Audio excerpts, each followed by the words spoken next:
Welcome to the Mix Lab with your host, Jason Rios and Lefty Hernandez. Right here on WHCR 90.3 FM. Join us every Tuesday from 6 p.m. to 8 p.m. as we showcase DJs, producers, and artists from all over the world.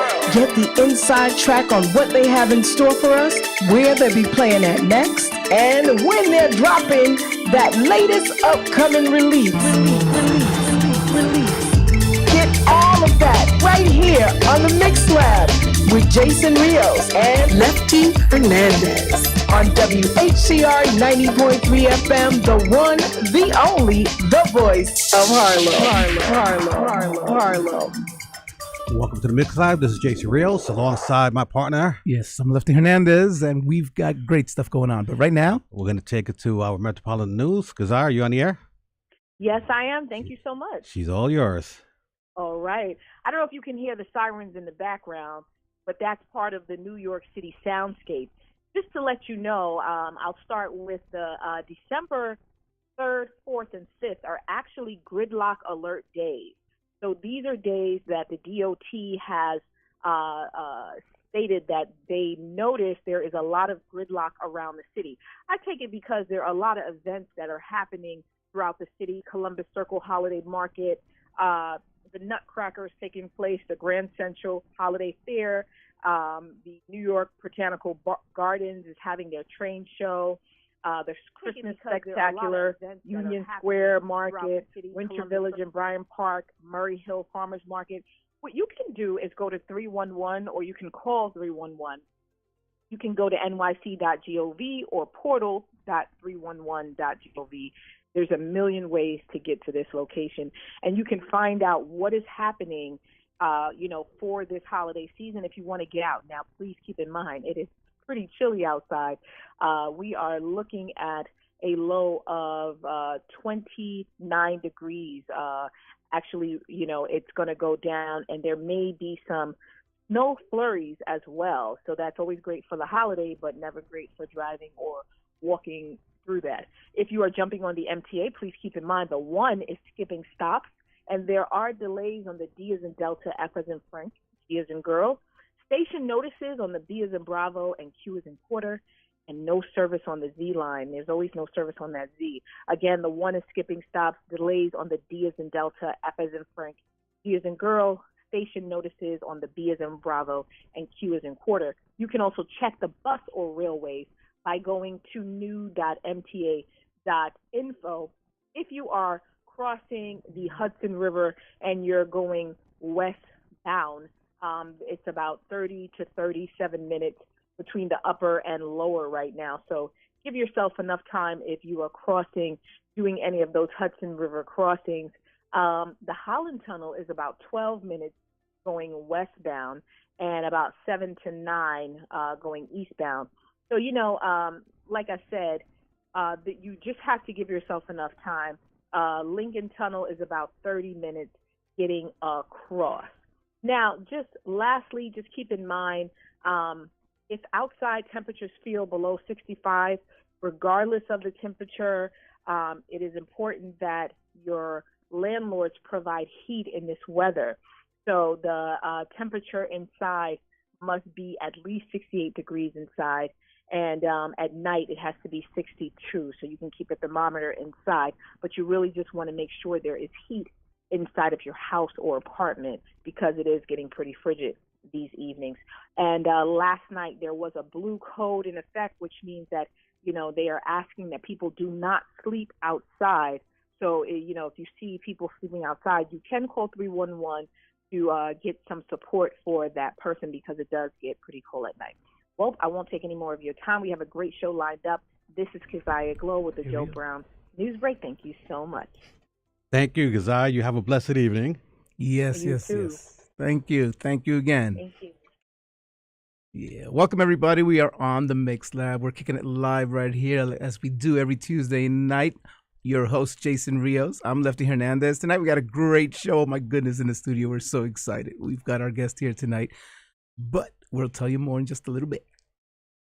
To WHCR 90.3 FM, the voice of Harlem.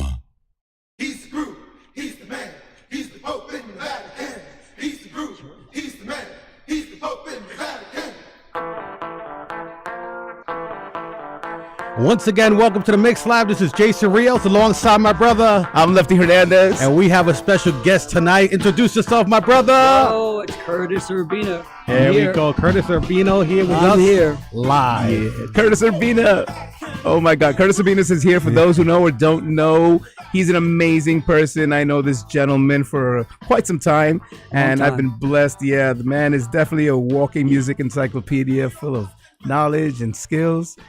Curtis Urbina, welcome to the Mix Lab. Welcome. Dude, thank you so much, man. Out of all the songs that we've had on Emergency, he chose He's the Groove. There you go. Tate, man, a real downtown New York City record, man. Awesome. That was great. Yeah, so Jason played this song, and it happens to be on Emergency Records, and of course, Curtis Urbina. So, just a really brief history. I know Curtis. I met Curtis when I was a member of the record pool, and I used to manage all the promotions and productions for the record pool, and talking to all the record labels. And in comes Curtis, who's actually you were just like a couple of doors down. So. We weren't very far. At that time, we were on 21st Street, right in Broadway, and you guys were down on 17th. And Broadway. Right? Broadway, that's exactly. Right. So, and I learned a lot. But, yeah, so anyway, Curtis Urbina from Emergency Records is how I met him, yes. And he's going to tell us his story because he's got a lot of great stories. So I'm just going to I wouldn't even know. That's such Jason. That's a total. Well, let me ask you a question. It's something that I found really, really impressive today. You used to teach at NYU. I did. Right. I work in NYU. Do you really? Yeah, I taught for probably a little bit over 10 years. I taught. I went in the school of continuing, professional studies, and I went in as a guest speaker. Not very similar to going in as a guest, and I guess I must have done very well with them because a few weeks later they asked me to come by and do it again, and I did it again and a third time, and finally just asked me to stay on, and I started teaching the business of music, the music business courses. Look at that. Is that the one on West 4th Street? Yep, right down on That's West 4th exactly Street, where right there. I work in the Stern Building. Yeah, exactly. And if you know NYU, like any college, every class, every semester was in a totally different building wherever they had space. So is that like a school of music? Because I know NYU later on it became the Clive Davis School of Music, which is the big program right now. But then it was just it was part of the continuing study. So I had a lot of people who were interested in business, and they would take night classes, and that sort of dove into the fact that record labels started sending people who they wanted to teach the record business to my classes. So, I turn around, there'd be people from RCA Records and many other labels, and they would be taking classes just to learn about the business because they were just working at labels, but they didn't really know about the business. So right. So the attendance increased, and it was a nice time. Yeah. Nice time. But that's awesome. That's awesome. So Professor Urbina. Yeah. It's funny. It was funny to be referred to as a professor, and here I am, just a music guy going in and just having some fun. So. Well, it's funny you said, because what you just said right now, that they went in like they didn't know the profession, they didn't the business, but they went in and talked about it. But that's exactly how I learned it, how you guys came in.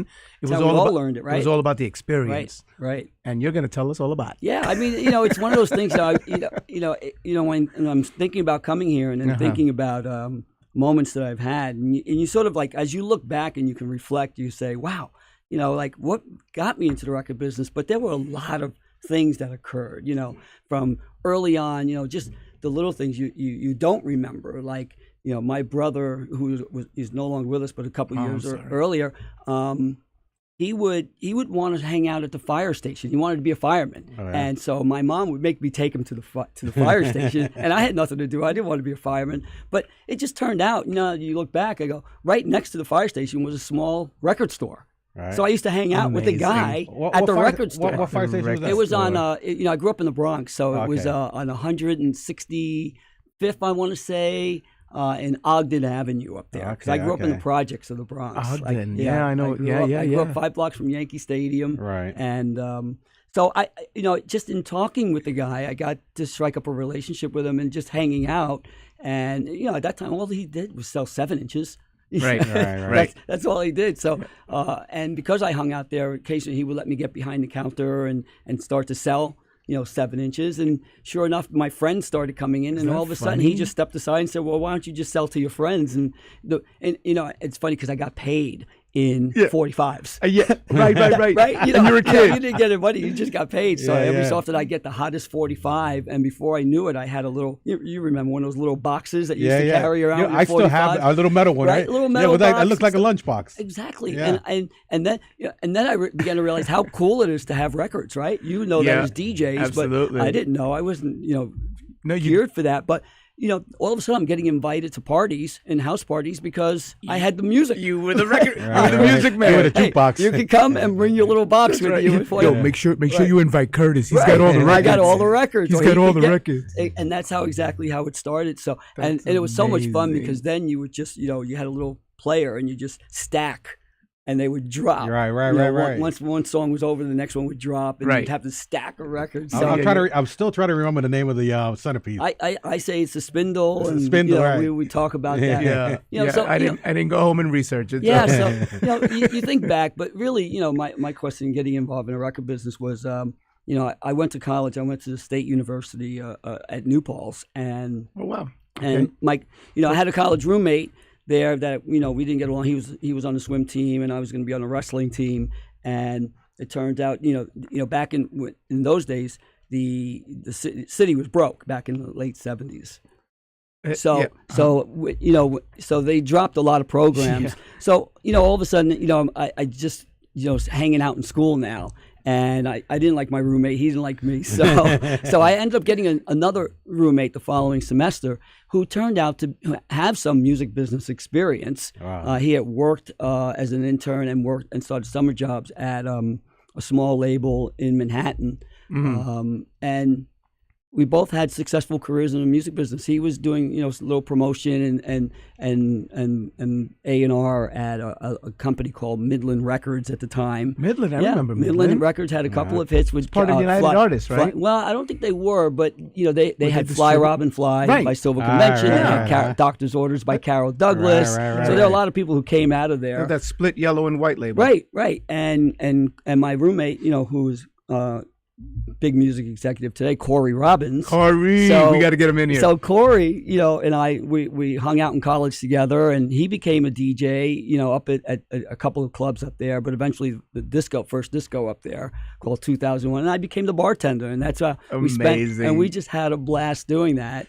But then my parents moved from the Bronx to Colorado, and I needed a job, and Corey hooked me up with Midland Records at the time, then became Midsong Records. Midsong. And I started in the mailroom. And that began my career in the music business. So I'm like one of those true guys that, just got in at the mailroom and happened to be there. You worked your way up. And I worked my way up. And I was fortunate enough that as I was there, I was doing my mailroom duties and disco exploded.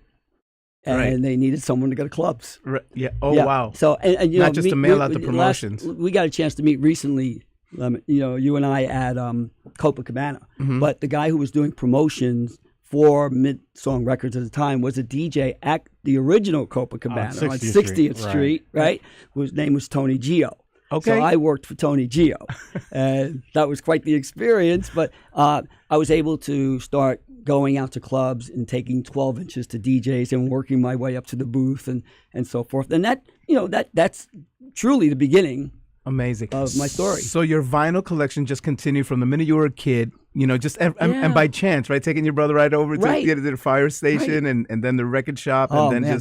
so initially it's always like, how did you get into this? The first answer is just by taking your brother to the fire Just station by and hanging hanging out. out at the record shop. Exactly right. Just by hanging out and back then, like we're talking about 72. I mean, soul, black music, R&B music back in 72, man. When you start playing some Barry of those White. Yeah. New Birth, Yeah. you go back, Dennis Coffey with Scorpio. And Right. Like real old school people, Yeah. who know. Even Average White Band was there at that time. Yeah. I mean, but they came a little bit later, got more commercial, but I'm talking about like real. Right. Bobby Womack Yeah. stuff, like real New York City gritty. Jerry Butler. Jerry Butler, all those Yeah. guys. It was Wow. some good stuff. Yeah, music yeah. was rich. Al Green. Al Green, Yeah. stuff Right. like that. So it was Good a stuff. lot of fun to be, involved in that. And, Amazing. And it really is. It's my history now. It's like every time, I'm on Spotify or Apple or any of the streaming sites, and I start going deep down the rabbit hole and I find tracks, man, it just activates my cell memory, and the memories just start coming back from like, wow, I remember I was 13, hanging out with my boys. Today's music could never compare to it struggles, but it doesn't have that same, impact. It wasn't organic enough. Today's not organic. That was organic. That was emotional. That was a lot of, and the instruments were raw and it was real. I was just doing that as I was listening on the ride down today, and I was listening to some of the older stuff, and a guitar track was really a guitar track. You could really feel the guy playing the guitar and stuff, not like a sample guitar track. Everything is quantized now. Yeah, so that is amazing. Nice. That's awesome, man. So I will share. So of course we're here at the Mix Lab. My great host Jason Rios. I'm Lefty Hernandez, and our wonderful guest Curtis Urbina. I will share that he does still. I think it's almost weekly, right? You send out, I get your link. He's got a Spotify page, and I think I started to send it out, and I'm even going to put it up on our pages here so that you guys can go ahead and just start tapping in and follow him, because of the fact that every time he puts up a list on Spotify, it's just original, all that classic music. It's some great playlists. And it's always reinventing itself, Tell us about that. Yeah, well, it's a labor, just a joyful labor. It's my moments that I get, when I'm relaxing and I'm meditating, I find music, and so I want to go deep, and then it becomes about the history of music, especially from our culture as dance aficionados. Like, I like dance, and so I like the evolution of dance music and the history of it. Where did it evolve from? Like, most people will remember disco, but disco had to come from somewhere else. Right. And as you start to go down that hole, you start to look at tracks and start to go deeper, and you go further than the commercial successes that everyone knows. Exactly. And if you can go tap into like B-sides or rare grooves and things like that, and you can bring that up and put that in front of someone, like if everyone remembers Evelyn Champagne King, Shame, or Carrie Lucas and their songs, but they also had albums, and they also had careers before they became disco artists. Right. And so I really searched deeper into their careers and find things that you go like, wow, I didn't know she could do that, or she had that range. Or even if you go back to the old Philly sound and you start getting deeper into Vince Montana and deeper into the Philly soul sound. So that's what I look for. So a lot of my playlists, come from that. And it's funny because a lot of it stems from when I'm driving and I'm in just a good state.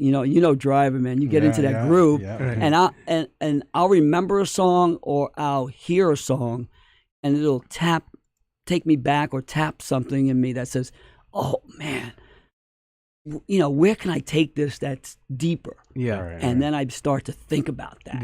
And then I search the internet and start to go. And so there are a lot of resources out there, but it takes some time, takes some, patience, and then putting it together. And then you get a playlist and you go, wow, now the idea is to share this to everyone. So the feedback I get from people is like amazing. And it's usually, feedback from people who understand it. A lot of feedback comes from overseas. The Europeans understand it, and especially in the UK, so I get a lot of feedback from there. A lot of our guys from the music business who were there with us will call up and go, wow, I forgot about that track, or I forgot about that feeling, Exactly. And so it's fun. And, then I have my Mixcloud channel, which is Radio Quark, and that really started, and that came about during COVID, because there were a lot of DJs who were not playing anywhere. They couldn't go to clubs anymore, so a lot of them were floundering and really not knowing what to do. And I was having chats with them or communicating with them online and so forth. So I said, well, why don't you, do a 60-minute mix at home and send it to me, and I'll create a Mixcloud channel and put it up.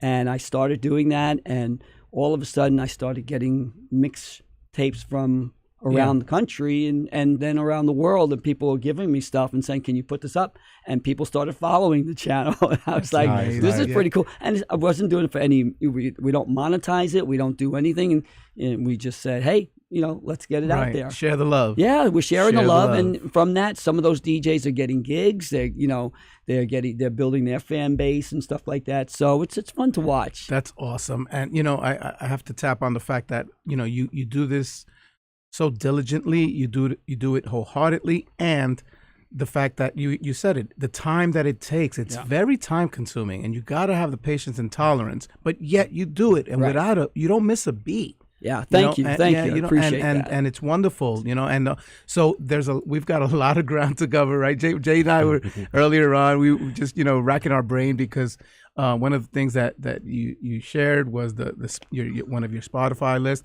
and it's actually called Emergency Records. Yeah. So with that said, and as I mentioned, that's how I met you. That's right. Which is how most people remember me as well. So I was at Emergency IDRC Record Pool, as I talk about it all the time, and that's a record pool house where the record labels are sending all the promotional records into the record pool distribution so that they can distribute it out to the DJs to get it played in the clubs, right, for immediate feedback. I meet you because of Emergency Records, and as soon as I was a part of the pool, like my highlight there were, and I say it all the time, your little brother, and you know what, you tell us the story. And Jason also mentioned the fact that he was concerned, because he thought when I say Curtis would be in an Emergency Records, to me you're Emergency Records, right? But yet, it was created by some. So tell us about Emergency Records. The story of Emergency, it's a wonderful story in that it was actually started by an Italian company out of Italy called Baby Records. And Baby Records, wanted to find a way of taking some of their club records that were having success in Italy and trying to get them out here in America. And at that time, companies would try and license it to different companies. Right. But they decided to take a different approach. And so what they did was they formed, along with another gentleman who has a great history in dance music in America, Roy B. Yeah. So they hooked up with Roy B, and they formed, started Emergency Records. And then I was hired by Roy B to come in and do promotion for Emergency Records. Simultaneously, while Roy B was working Emergency Tracks, he was also working Roy B Promotions. He had a promotion company. He was having some good success with that. Roy B in Florida. Roy B in Florida, right. Roy B, okay. And Roy B goes way back before that. Exactly. Roy B goes back to like some good old days and some good old tracks that if you played them, you go like, wow.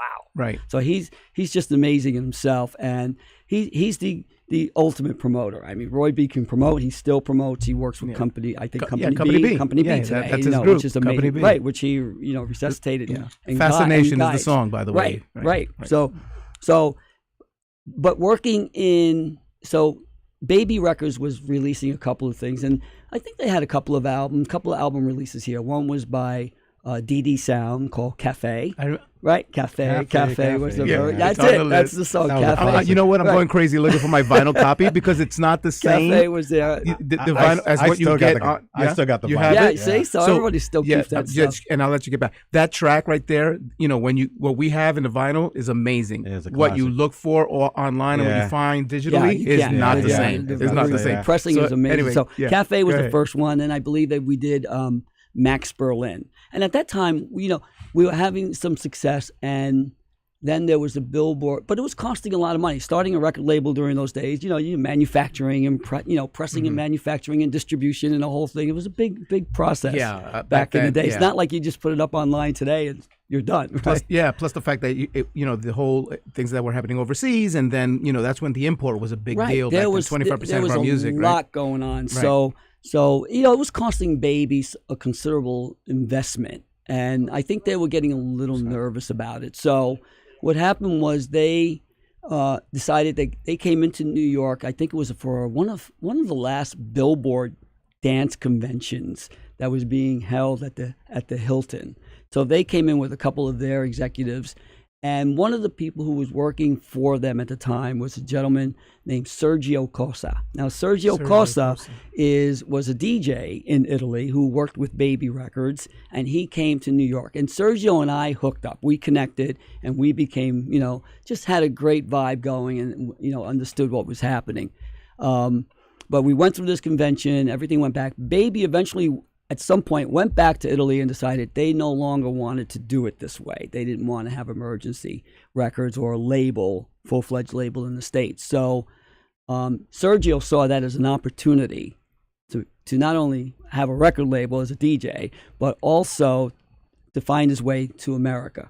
Right. So he purchased the label from Baby Records. And this is in 79, right? This is probably around 79, just early 80. And he came to America and started running, it was his label at the time.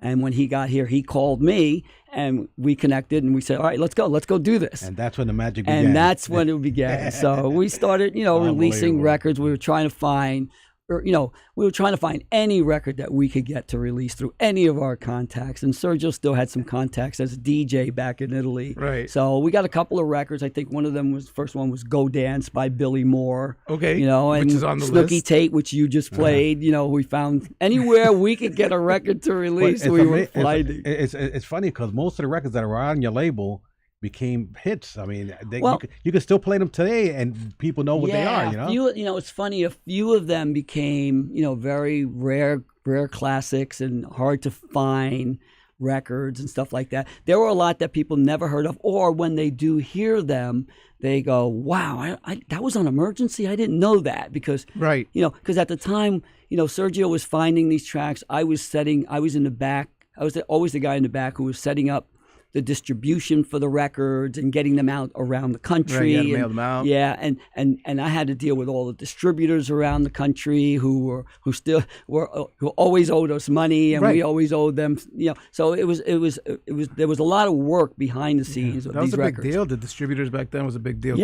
It was people owed you money, and you had to go get it, and that was the only way you can buy it, get it licensed, another record, or it was a way you could manufacture and press a record. And you as a label too, the distributors would be like, well, if you're going to distribute through that distributor, you can't distribute through mine. Well, we always had that competition, but you find I was out in Long Island. You find a good network of distributors, and you work with them, and and you had to work with them because they owed you money, and you had the vinyl, and they wanted to get records back. So it was like I said, it was a long process, but at the time it was also a lot of fun.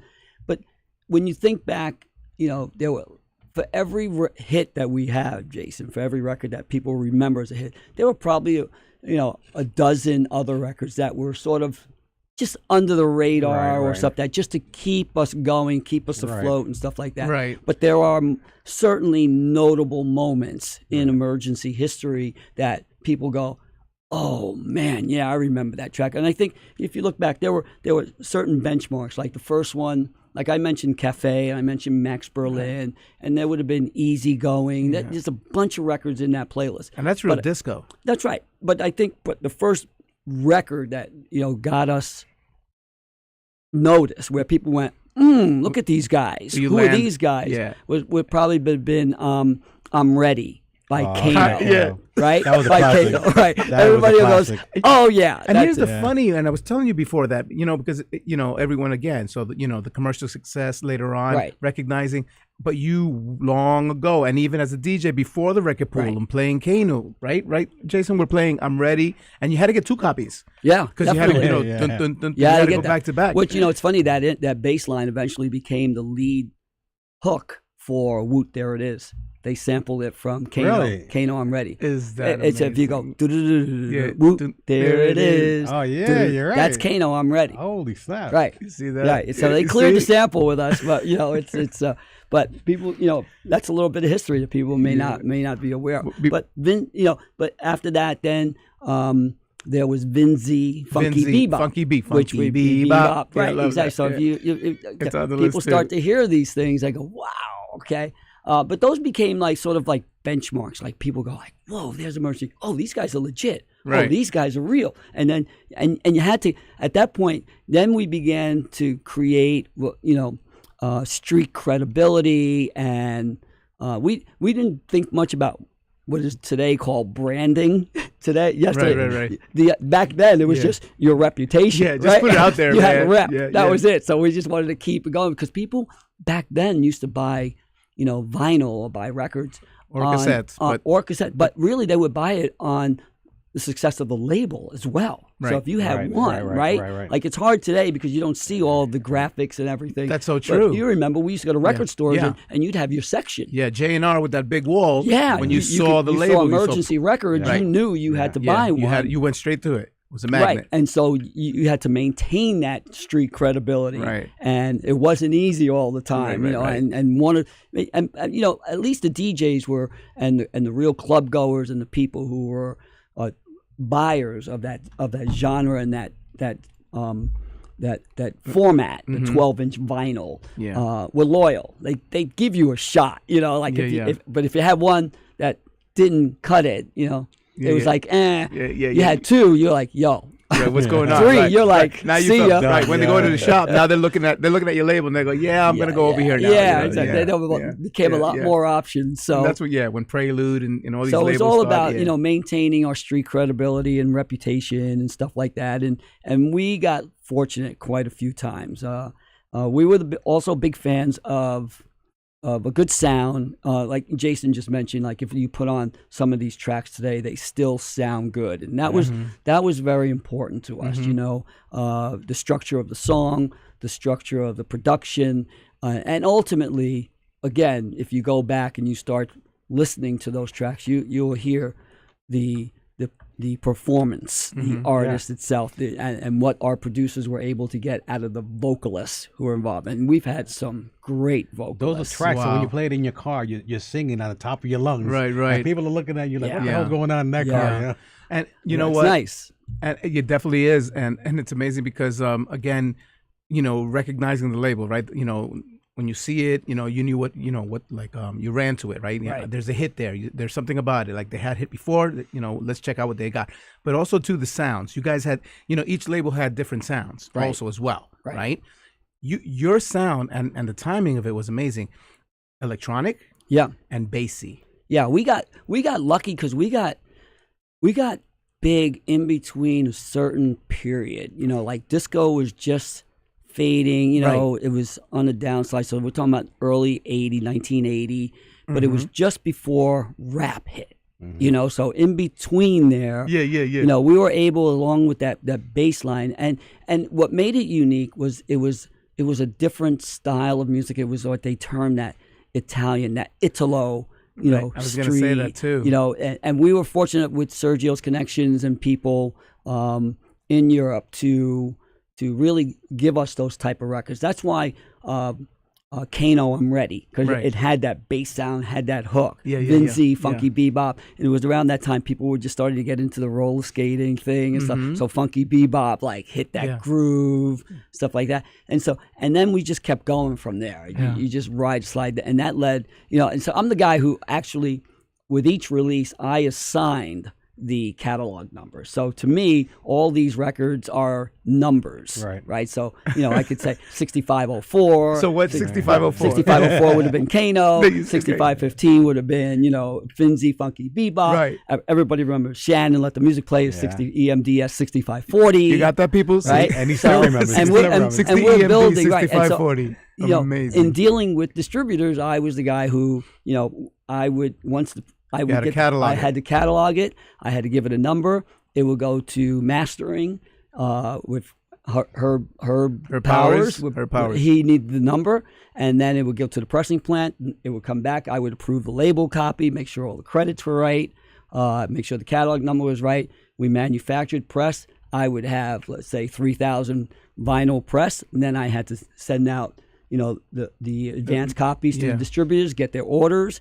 While that's happening simultaneously, I was talking to you and all the other record pools around the country. Exactly. So I was talking to them, doing the same thing. You know, Emergency wasn't like a huge label. At first, it was just Sergio and I, and it began to build up. And there's a funny story about, you know, when we, especially with I'm Ready by Kano, we needed someone to start calling, you know, black stations, because we found, you know, it was starting to pick up on the R&B.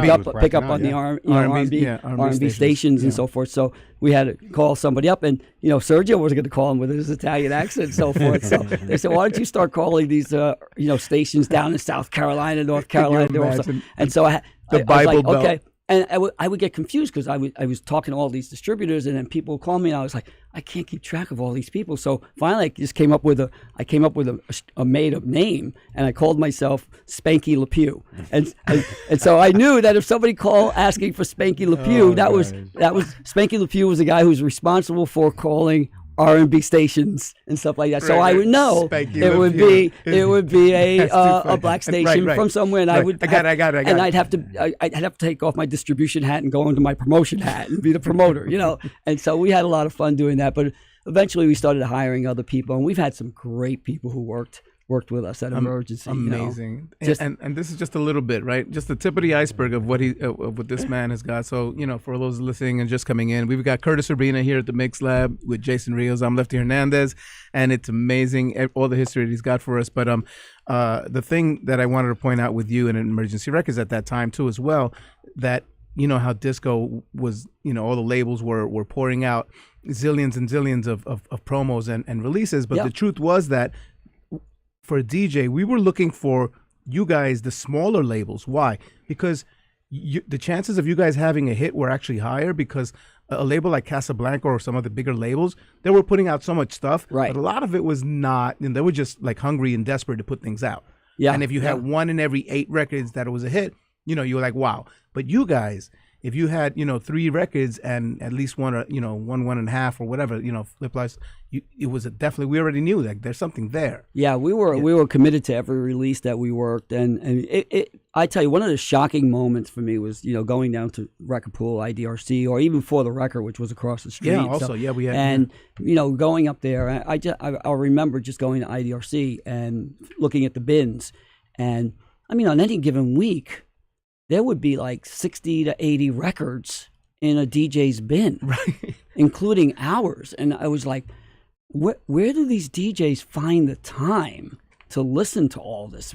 Exactly. And then have to pick, how many, maybe 5 to 10 a night and new you had to try. right. And you had to, And because you had a responsibility Right. to give us back the feedback Or on else- that. That's right. Or else you didn't weren't- get the next record. you Yeah, weren't it was getting very service. simple. Yeah. But it was like, but it sort of enlightened me as to what the dilemma of the DJ was, and the work that they had to do. So I was a little bit more forgiving up until a point where, because I also was responsible for having to work a record and, beholden to a lot of other people behind me. So I needed feedback. I needed to know where we stood. I needed it on a timely basis.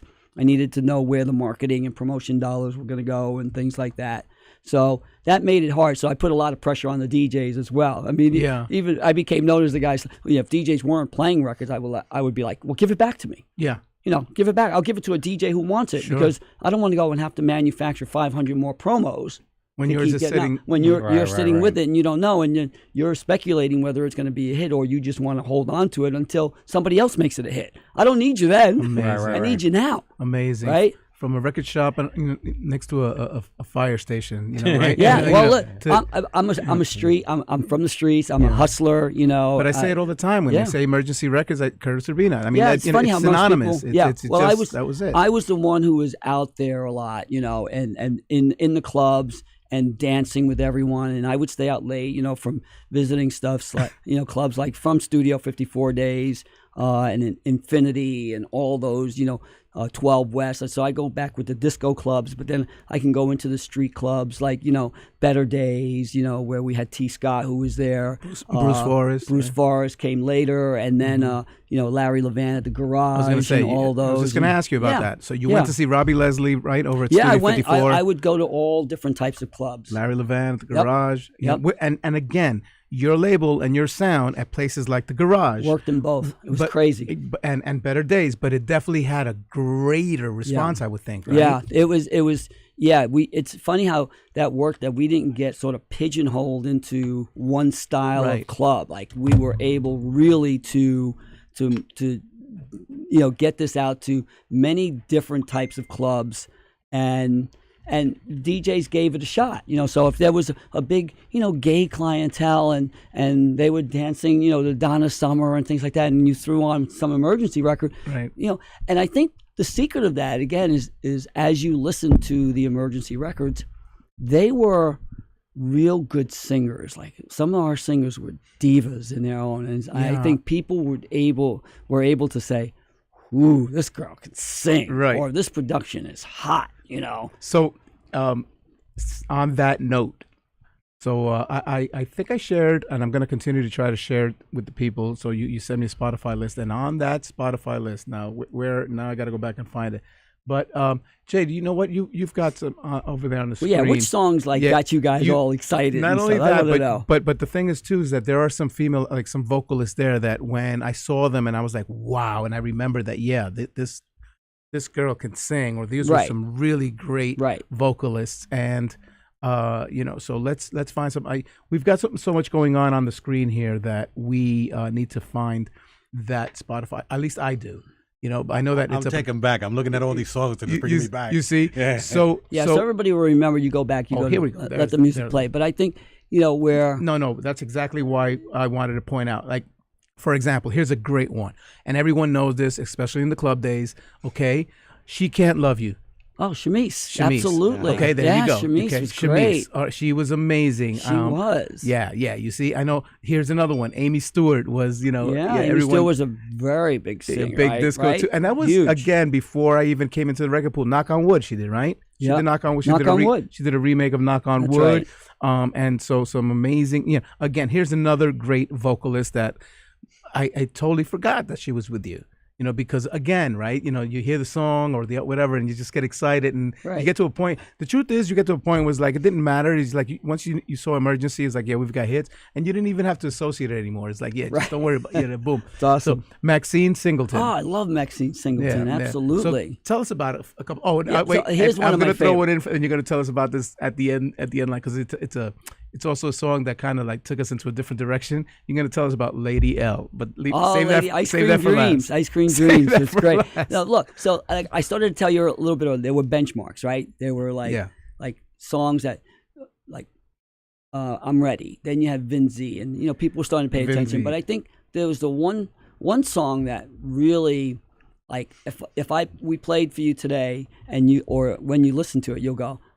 I get the same reaction all the time. People look at me and go, "Yo, that's my jam!" I love that. That's my favorite. And that would have been like Firefly. Love is gonna be on your side. I still play it. I know it. I know it. People, they hear that. They hear the beginning of it, and they go, "Oh man." Right. Love is gonna be that is a great on your song. side. And it just comes up, and people still play it to this day. And out of all the songs, when I'm out and about, and people will come up to me and they'll go, "Yeah, we know Shannon, we know Let the Music Play, we know Give Me Tonight, we know Yo Little Brother, we know this, but dude, Love is gonna be on your side." That was a great song. It was Firefly, and that was like the song that really took us to another level. It was that Italian sound. It was a great universal theme. Frankie Crocker played it, and a great tempo. Right, there you go. And that was a change. Right. We went from being a club and maybe with Funky Bebop and Kano, I'm Ready. That was more down south or R&B type and groove. The echo in the voice. Yeah, love. But Love was became the one of the early quintessential New York sounds. And Frankie Crocker was playing it.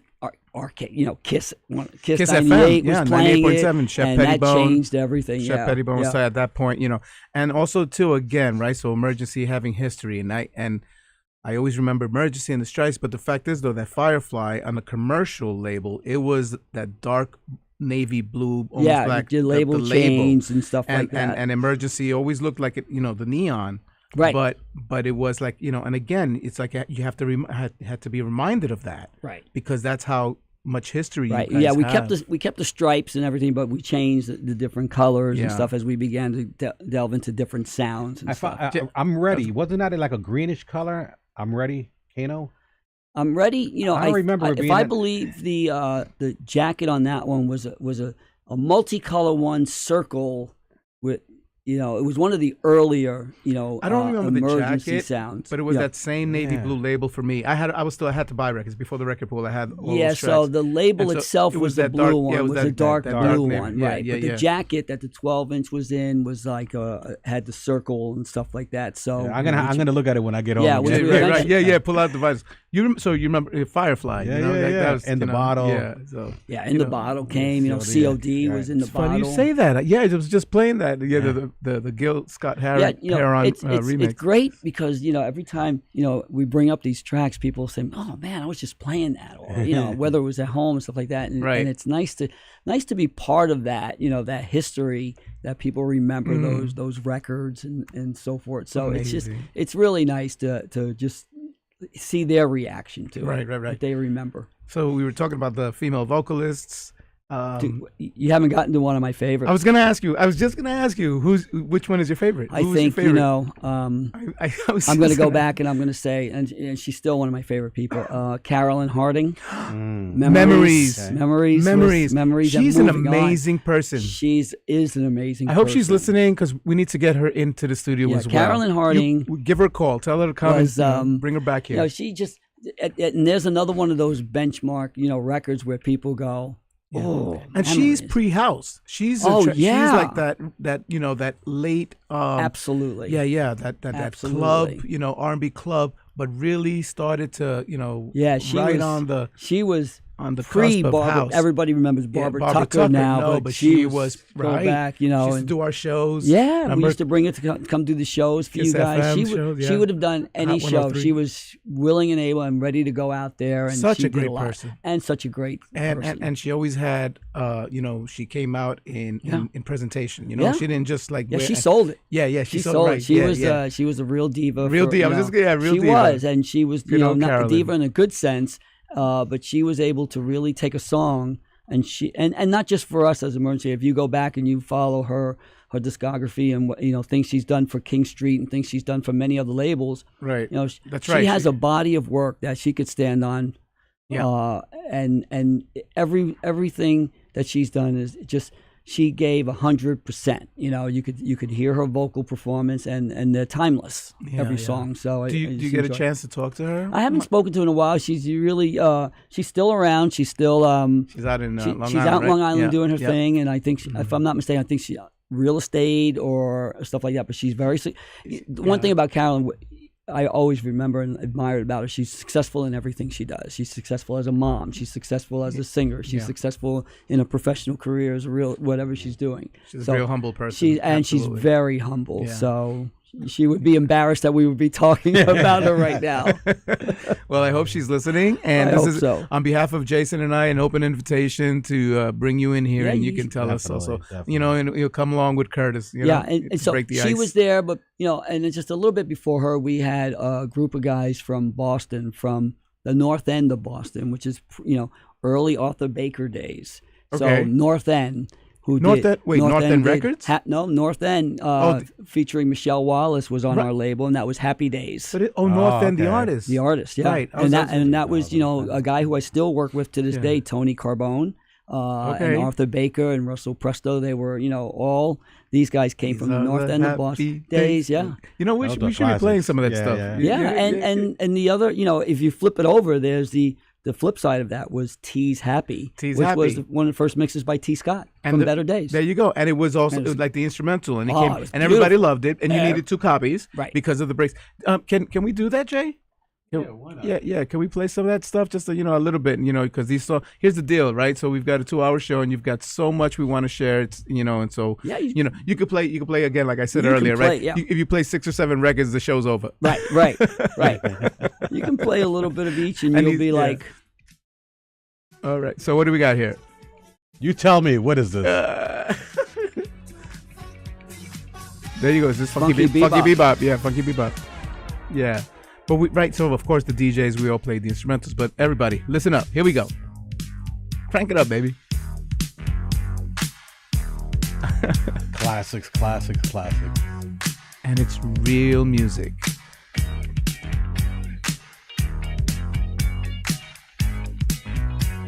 Nice.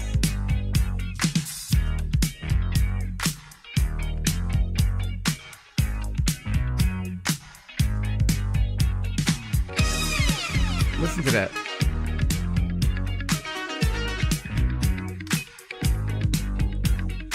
So you can imagine like roller skating to this, right? Yeah. That roller skating groove. Oh, listen. You're at the Roxy. And you're just going around. Yeah. I spun at 3 rings. Yeah, so those are the best. Right.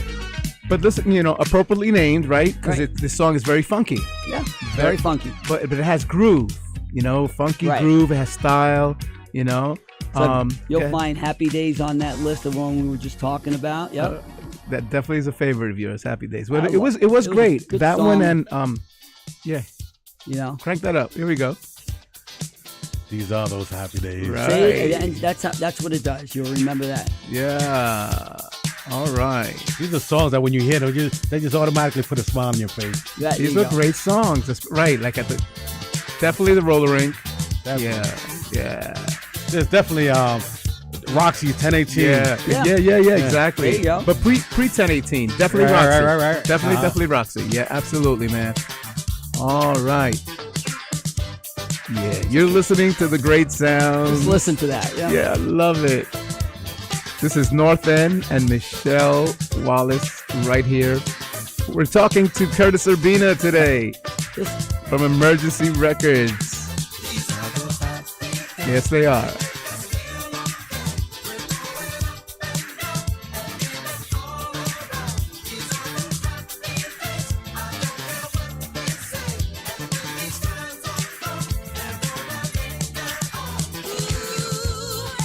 Listen to her. Listen to this thing. Listen to that voice.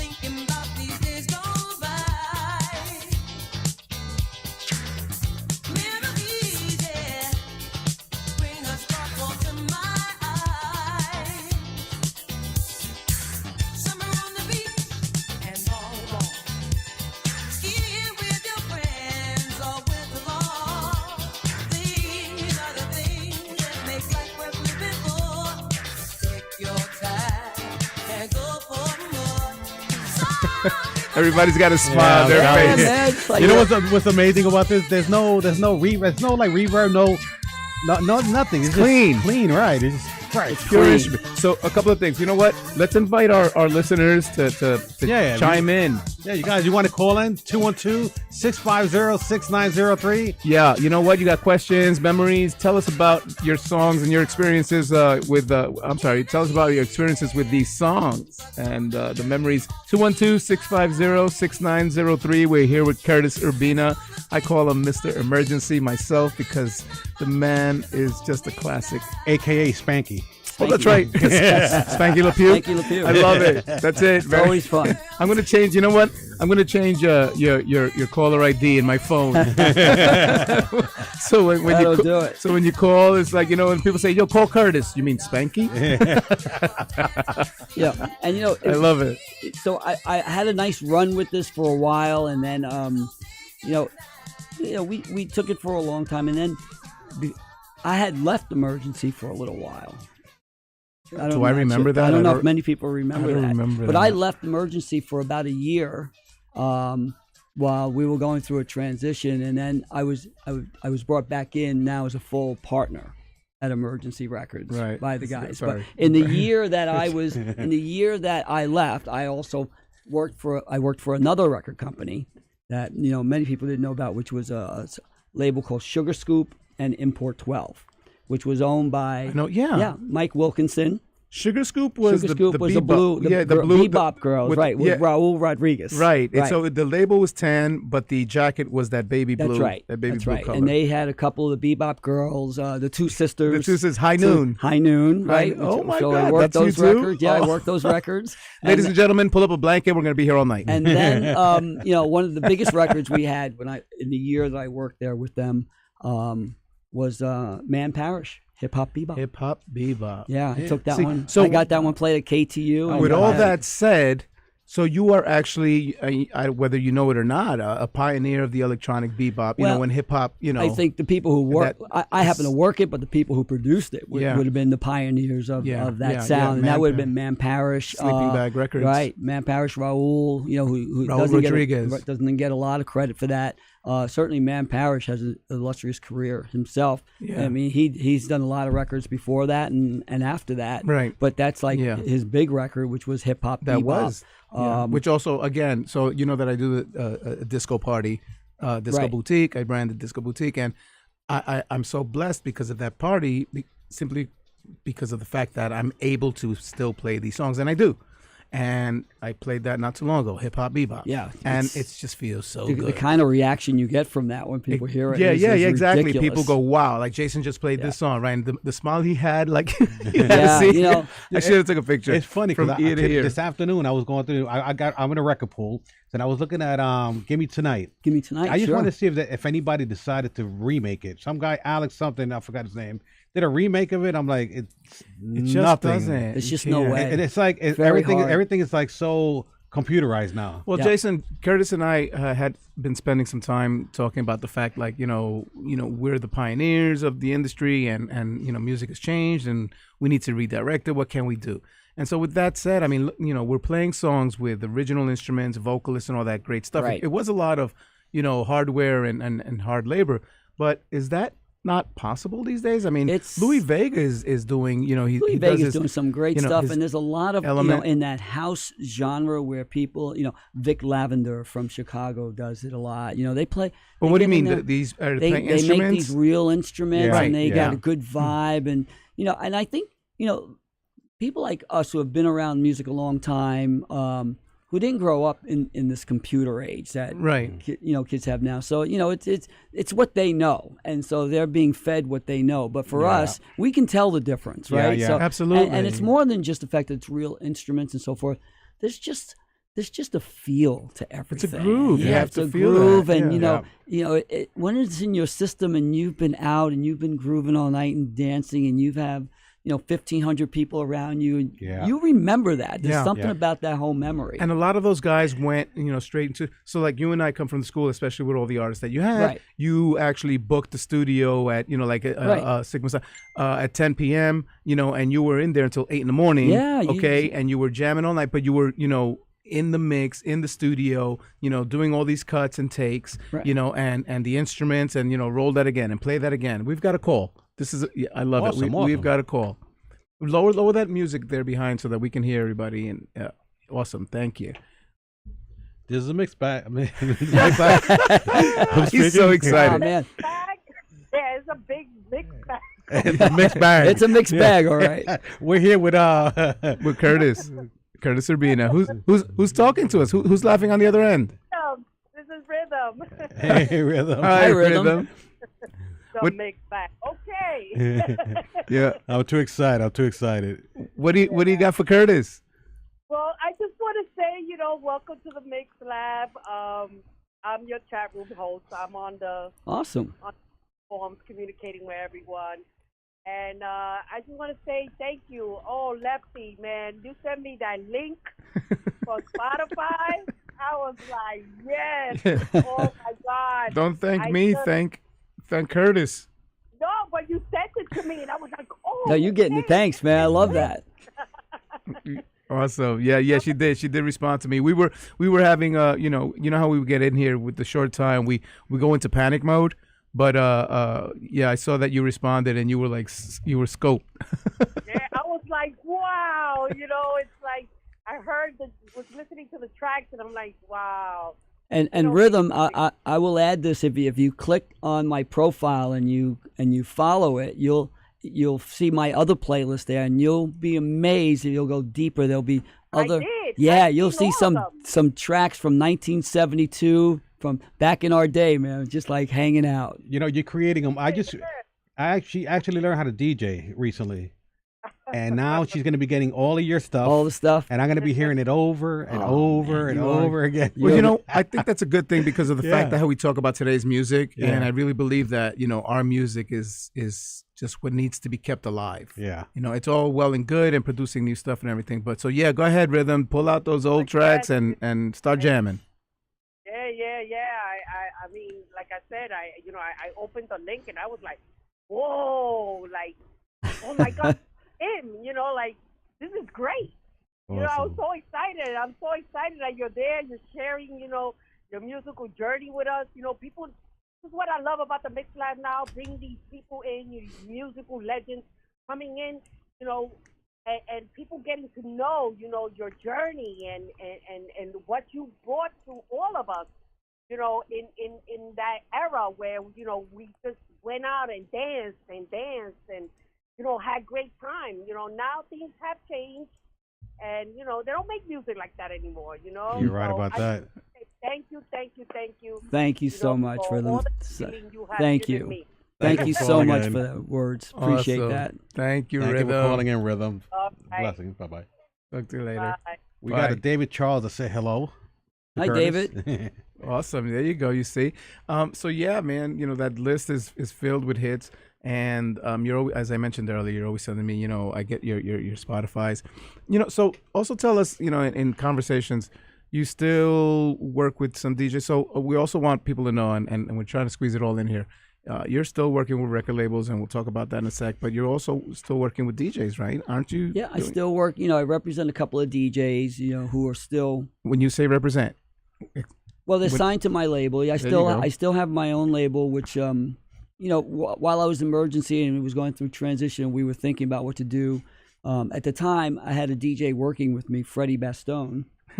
Right, Freddie Bastone, who is still with me. Freddie still, who? Freddie Bastone, still working with me and still gives me a couple of mixes, but he's working at a club here in New York called Ethel's. Oh, okay. And he's there, every week, and he's built quite a following All right, there. well, you know what? We'll go pay him a visit. Yeah, That's what we got to do. But Freddie, back in the time, music was going through another transition. We had just come out of the Shannon days and so forth. And since we had some hits, I used to host this Friday afternoon where new producers could come and they could play me. We would meet in the conference room and they could play me their latest productions. Amazing. And we would, and Freddie and I would sit in there and we would listen to them. And it was a way of sort of giving back to the up and coming producers and development. And Freddie Bastone found the record that we both absolutely just like.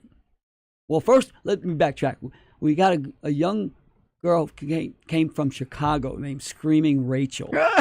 And Screaming Rachel came, who's an amazing artist in herself. But Screaming Rachel came in, and she's a big house head. She's a big house head, and she played. And I knew something about house, but I didn't know what house was. Yeah. Nobody knew. Yeah. And so she flew in from Chicago when she was visiting labels in New York, and she came to visit us, and she played me this cassette, and I said, this is really good. It has the makings of something good. When you finish it, why don't you bring it back and we'll take a listen to it? And she goes, no, this is finished. This is house music. And so I began to realize, wow, it's very sparse, It's very a different groove. Let me explore this some more. And in exploring it, we kept our ears open. And then it was Freddie Bastone who hooked up with a young New Jersey producer named Kevin Hedge. Kevin Hedge was with two of his friends, Josh Milan and Chris Herbert, and they formed the group Blaze. And Blaze, had What You Gonna Do for Love. What a Jersey sound. Yeah, That's an it was original Jersey gospel, which it was. It became known as house, but it was really Jersey gospel roots. Yeah. These guys were from the church and so forth. It's like that club And R&B, that there really was good. and that's what I loved about it. It had all the elements of that street house sound, but it also took it another level. And I think a lot of those Jersey guys did that. They did. And Josh is an amazing guy. Yeah, Josh. Zanzibar, Josh is Club amazing. 88. Yeah, you had Tony Humphries at Zanzibar, and these guys were all getting played out there. The sound. Yeah, I had the honor of playing with Josh Milan in the club, and that kid tore it Oh up. yeah, He's he's amazing. Such a he's humble legit. guy too. He's legit. He's like a musician, and that's what you want. So I took this track that I Blaze, What You Gonna Do, and I took it to Sergio, who we're partners at the time. So I took it to him, and he couldn't hear it, which he just didn't understand it. Sure. And there was a lot of other factors, business was getting tougher, and so his head may not have been in the right place. But I said, look, I'm not gonna let this track go, so I'm gonna release it myself, and I started Quark Records. That's right. I started. That's right. It was my first Quark record. Oh my God! I totally forgot about that. I think I pressed 500 copies, and I got them delivered to my apartment in the city. So now my living room, I have all these boxes of records, and I'm thinking, all right, what do I do now? Right? So I figured I got them like on a Wednesday and Thursday, and I had a little shopping cart, man. I just love being a New Yorker, man. I had a little shopping cart. So I threw in like as many boxes as I could, right? Which must have been like 6 boxes or something. And I jumped on the train. I literally had to pick up the the shopping cart and take it over the turnstile. Right. At the That time, was a workout. because the guy wouldn't open the door, right? That was a workout there. Right. And then I went down to Rock and Soul, Okay. Vinyl Mania, Downtown Records, and I said, would you guys like take a box of this? I just had to get them out of my living room. I said, can you just take a box of these and put them up and stuff like that? It's a new record on Quark. It's, Blaze, what you're going to do. And so I got everyone to take a box or two, and I was thrilled. And I must have done that on a Friday. By Monday morning, I get this call like, hey, can you bring me, we need more 300 copies of this? I'm like, more, what happened? They go, turns out, Frankie Crocker purchased a copy on the weekend and started banging it on BLS, and Quark was born. See, this is how you made records. That's how we did it. This is how this is really. And so I just kept on pressing, and people kept on buying, and it was, it was the beginning of Quark, and I released a couple of Blaze tracks, a couple of Jomanda tracks, and it was just a whole different wave of people, and so. That began Quark back in 1987, and I still have Quark to this day. So I still release like probably 12 to 15 singles a year, a couple of albums. I work with DJs. I have a new group of DJs who are college students who go by the name of Melizos. They're down. They play the festival circuit, EDM music down overseas. Down south. Sorry. And I will tell you, it's the same philosophy we had at Emergency. Is the same philosophy I have at Quark. I'm not pigeonholed into any sound. I just put out music when you hear something good. When I like it and it just feels right and feels good, I get it and I put it out, and I just allow people to find it organically, and I put it on playlists, or I create playlists around it. I do whatever needs to be done. And so we have we have Melizos we're working. There's another guy I'm working with out of New Jersey called DJ Corvez, who does a lot of records for us, and he has a great following overseas in Greece and so forth. But he's a very, very talented. A lot of people I work with are very talented, but they're just under the radar. They just need that. They need that boost. People just need to find them. And as I always remind them, I go, "You're only like 3 minutes and 28 seconds away from fame." Right. This is true. It just takes that one track that people explode, and then all of a sudden, like, people find you. That's amazing. And with that said, so Jason, here there's an upbeat to this, and the fact that here I say it all the time. This is a radio platform, the perfect platform to do these kind of things. So you've got tracks, bring them to us. Let us play it. Play it to the people and get these things exposed, get them out there, get them known. Do you manage any of these guys, or they just happen to fall on They just happen to fall on the Quark, and it's funny because a lot of it is, do I manage? Ever since, as long as I can remember, you're always managing someone, right? Whether it's a producer or they're an calling you at artist 3 or in a the morning. DJ, it's always managing something. So it's a lot of fun in that sense to be able to be. It's nice to be considered their go-to person for some guidance or some support. So I'm pretty much like, these guys are all on their own path, and the way I sort of explain it to them, I go, look, you gotta keep carving your road. You gotta go on your path, and it's gonna be bumpy. It's not easy in the business today. It's not easy in life. It's also your own niche, right? But you gotta do it. You gotta do the work, because a lot of people will want you to do the work for them. Right. Yeah, exactly. And it just doesn't work that way. But it's also nice for them to hear that, look, I have a lot of years of experience here, but you still got to do the work, and I won't allow you to put the pressure on me. Right, it's not rare. It's not because fair. then you'll use me as the crutch, or you'll use me as the reason you failed, and that's not right. Right. You know, if you want it bad enough, right? You got to want it just as bad as I want it for you. Sure. But what I explain to them, I go, you go out there and you make your mistakes, and you'll learn. We'll learn together, because, like I said, markets change and the conditions change every day. But the one thing I promise you is, on your road, I will provide the guardrail.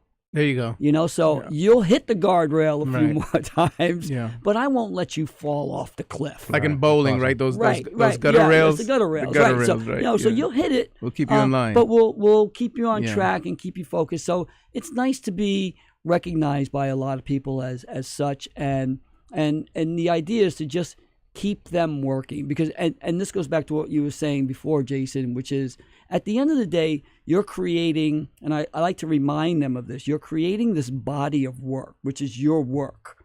And you want to be able, regardless of whether it was a commercial success but 10 years from now, when you look back and you are listening to this music, you should still be able to say, yeah, man, that was good. Right. And it still sounds And it's still, good. yeah. You know, right? our music is already 40, there's some of it 50 years old. Crazy, right? And it's still cranking out the clubs. You know, like to play it at 2 o'clock in the morning, 1 o'clock in the morning, whatever time, 10 o'clock, and people are dancing and jamming to it.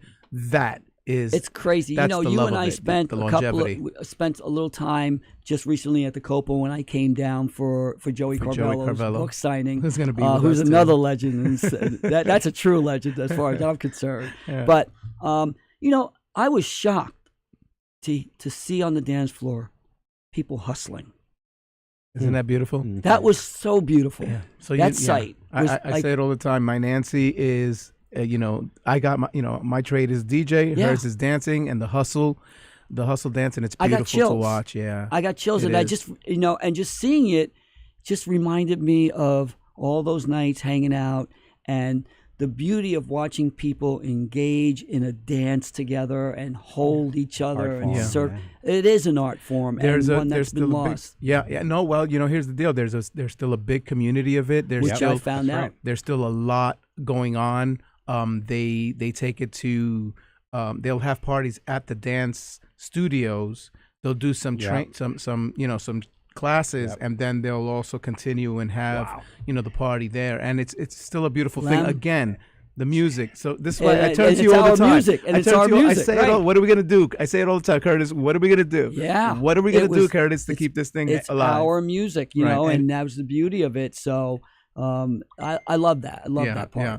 And it's funny because I do a lot of events over the summertime. I do house music. Okay. But a lot of times I take my old classics and I mix it with the new stuff.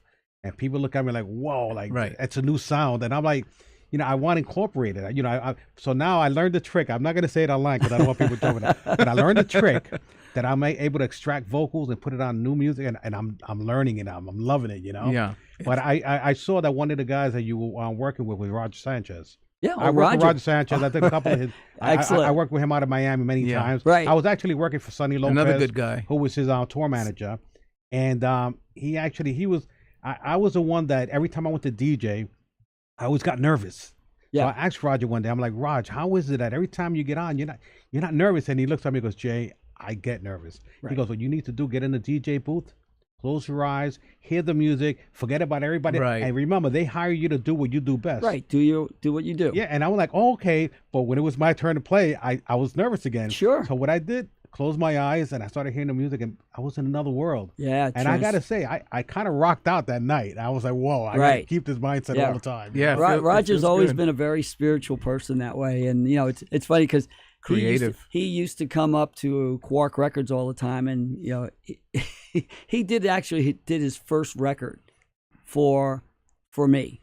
It wasn't even, I didn't even release it on Quark. It was such a different and unique record. It was called Dream World. Okay. And it was Roger. It was Ego Trip featuring Roger S. Right. Okay. I remember that artist. I gave just to make him go away. I gave him like $500. I said, just go do it. I don't care. And I gave him a check and $500, and he came back with this very just avant-garde, strange record. The kid is magical. Yeah, and it was great. I've been not even in the studio. I've been in the hotel room. We were at the Satai Hotel in Miami. Yeah. And we went up there. He took out a laptop. It looked like a little studio in a hotel. In a hotel. And he just threw on his headphone, and we were mesmerized. He's amazing. He just does his thing. And then when he gets behind the decks, he had on Colonel Abrams singing. Mm-hmm. So we're on the dance floor, we're dancing, and I'm hearing like, oh, that's my jam. And I turned around and looked at the DJ booth, and guess who's there? Colonel Abrams live singing on top of his track. Awesome. I'm all, unbelievable. That's awesome. That's awesome. You know, again, and very talented producer, and of course, coming from the school of DJs, an original DJ, a guy that gets up in front of a crowd with 4 players, right? Yeah. And all 4 lines are open. Yep. Open. Yep. Okay, us DJs, we cue, we do it in Right. our ear, we Yeah. cue, and then we He's release, just- right? He's got open lines, and he's hitting and punching and mixing Yeah. open line, Right. right there. It's Yeah, amazing. he's- It's the he talent. gets it. He gets Yeah, the whole yeah. thing about, not just playing music, but reading the crowd and Right. playing for the crowd, Right, which yeah. is very important, right? course, You right. you allow them You gotta to feel it. weave and work and do their magic, and they know. Like I was I love to get out on the dance floor and just lose myself, and I would know when the DJ was in tune with us. Right. Because the next song would come and you just didn't want to leave the floor. Yeah, You yeah, just- exactly. You couldn't They leave hook the you. floor, Yeah, man. yeah, yeah. It's just Come like, on, man. I'm thirsty. You're right, you're I got to right. go get some water or some punch. Man. I got to get up at 7, man. Oh yeah, that just didn't even factor in back in those days. We went straight to work from the club. Yeah, I exactly. used to go Crazy. club hopping with Gladys Pizarro. I'm pretty sure you know. Oh, I know Gladys. And let me yeah. tell you, we would go Yeah. see Louis. After Louis, it's like a never a dull moment with her. Yeah, you just kept going. Yeah, you just And, get you know, it's just unbelievable, man. Sleep. Who sleeps? I want to Yeah. share the fact that, like as you mentioned, right? You said, when you want something, go get it. You're hungry, right? Right. And you shared the story about the song you believed in, and you took it. You went to emergency, and you said like, I'm releasing this, and that's how you started. Right. Quark, right? And I want to say this, Quark Records, because I forgot that Blaze was on Quark. When you looked at the label, and the point is that when you want something badly, what you'll do. The label was a simple label. The actual graphics of the label Sure. was an actual handwriting. That's right.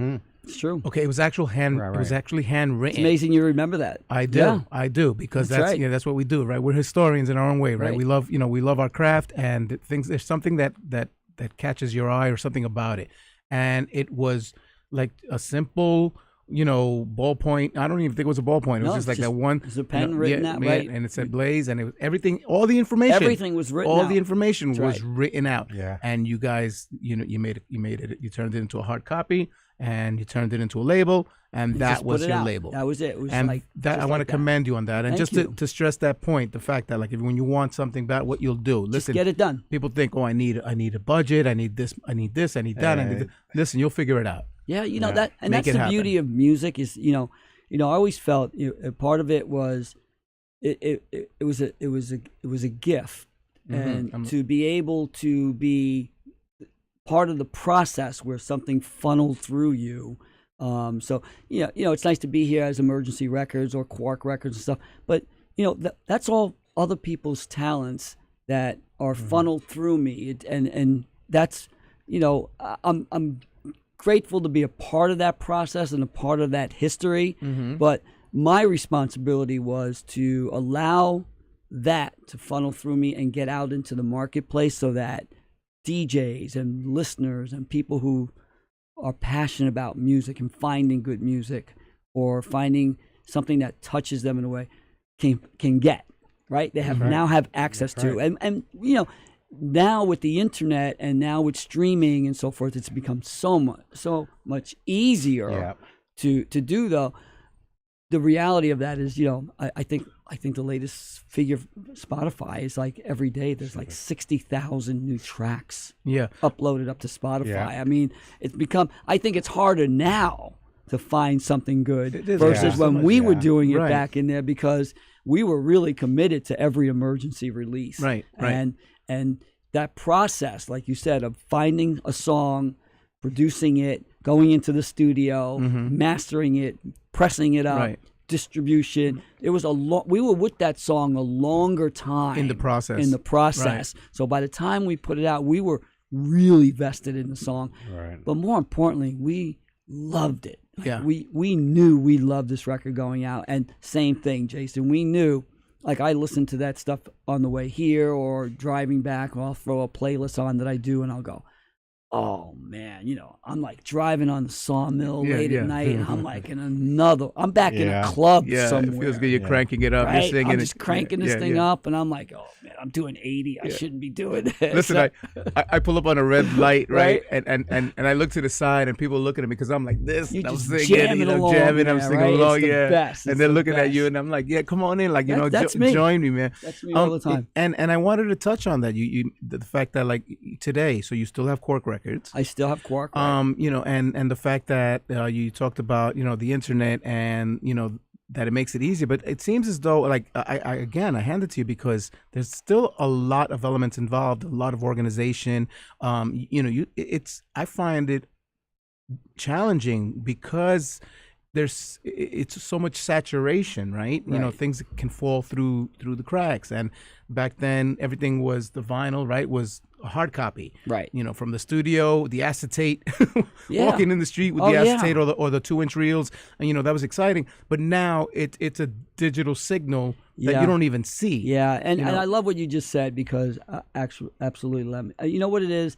It's everything you just mentioned. You actually touched. Right? Think about that. Yeah. Like I tell you Jason touched all the time. vinyl, you touched the acetate. So you had a feel for it. You fell in love with it. Yeah. And if you bought it, you know, like if you vested like your $5 or $12 at the time, and you were vested too. So you would take it and go and play it. Today, you know, because we uploaded, you know, there's none of that. You know, a lot of that's taken away. But the reality is I know when I'm releasing something on Quark, like I'm still committed to it, even though the process only takes literally 20 minutes. From the time I get the WAV file and the JPEG art. Wow. To the time I upload it to my distributor. Put it together, right? Right? And by the time it's approved for it, and by the time it could show up on Spotify, but that's their process. But by the time it took me to upload it, that's literally 20 minutes. And I could just keep moving. Yeah, quick. back then, I could just do that over a cup of coffee. Right? Back then, but the feeling of every track that I've released now is the same as the history of the tracks that I've been involved in, and that is, I just now my commitment, I'm not one of those like music guys today that everything is about analytics and this and that and the number. I'm like, you know what? Whenever I'm doubting something, I literally just play the song again. And that brings me back to that moment where I go, oh, that's why I signed this. That's why. Now I heard it again. Now let me get busy. That's like good. I don't get involved in the data stuff. I got 20 streams here or 2,000 streams. I don't care about that. I'm like, let me just listen. Oh, yeah, this is a good song. Yeah. This song makes me feel good. This song's making me smile. Yeah. I like it. Now, who can I get this out to today that I can share that feeling with? There you go. And I do a little bit of that every day. Wow. For every track. And I don't just do it for our new tracks. I go back, and that's the reason my playlist exists. It's the reason, when I'm working with music supervisors who put music in films, I send them our older tracks, and I'll play tracks that I've released, Blaze, back in 1987, and I'll throw that on, and I'll say, oh, damn, this is really good. Yeah. This sounds good today. I should re-release this today, and people would think it's a new track because they don't know. There you go. Yeah. Right? People don't remember. New generation. You know what? I got a million questions all at once going through my head with everything that he just said right there, right? So, as a label, what your metrics are, like what do you do? You still have to to do all that. It's the old spaghetti, like just throw it to the wall and see what sticks. And then you also mentioned film work, right? So are these all these films getting produced, and another great platform and opportunity because music, having a catalog, having a library, music that can and especially some movies that are going back, or it's a timepiece movie. Sure. And they need some great music. That's the key. Yeah. That's the key. That's what you're always asking the music supervisor is when does this take place? Where does it take place? I have some music for that, or what are you looking for? And it's not just and it's not just and the reason I'm able to still continue talking with music supervisors because I'm not just talking about my tracks. I'm talking about, well, did you consider this track? There you go. Right? So I'll make suggestions. I may not have the exact song you're looking for, but here is something that's in that area that you can listen to. So they respect my opinion, and that's why playlists exist. So I can create these playlists and put them all in one place where I can go, hey, I have this playlist of the history of disco music from 1972 to 79. I love those. That song is here. Let me send this to you, and it sparks. Let me tell you, 10 other songs. If I played all your list, I'd never get out of the house. I would never get out of the house, man. It's crazy. It's just, but that's amazing. So you become like a consultant also as well, with and I'm always pitching, because I'm not only just a label guy, but I also own some of the publishing on some of the stuff. So I'm trying to create value for the copyrights that we own, but also trying to make a little money for our songwriters, people who are involved, for the producers and everything. So anything we get, it's split, but it's a fight. Everything's a fight. We're a small independent label. We're just trying. We're scraping by. It's a couple $100, here and there we get every once in a while. But we talk about it all the time. Yeah, it's not like nobody's getting rich off this thing now. Not anymore. But then you have the other extreme where you have the bigger artists and the bigger labels, and they're making tremendous amounts of money, and but it goes to extremes, Yeah, and so we're doing this for the love. Yeah, for the love and for the passion of it. Jay, go to the Spotify list and play track 44. Is this your Lady L? No, oh, you know what? You got to tell us about that. Yeah. You got to tell us to play this first and then play Lady L. No, what's that? Track number 44. Number 44. 44. That's not 44. What is it? There you go. Crank that baby. Oh, cafe. You were too young for this, Jen. No, man, this is early disco. This is that high energy Euro, and it makes sense. Very, very Italian sound. Very Italian, very right? Italian. This takes me back to the Inferno. Oh, this is great. Yeah. All our listeners, you're listening to The Mix Lab. You got Jason Rios, your host. I'm Lefty Hernandez with our wonderful guest, Curtis Urbina, here telling us so much about so many great things like this. Cafe.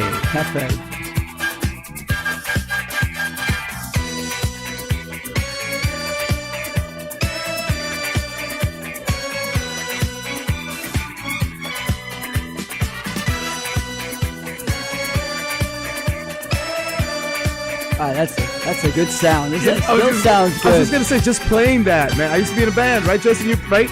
Being in a band. I love it. Just keeping up with that speed, that pitch. Boom, boom. Here we go. It's up to you, she said to me. She knew I wanted to be free. Amazing. It was a rainy Sunday afternoon, and the coffee crowd was growing. Amazing. I want to hear your answer now. I want to talk, but I don't know how. And everybody there began to stare as the lady started crying. Can't you just see the palm trees and like that Ipanema feel, right? Yeah, this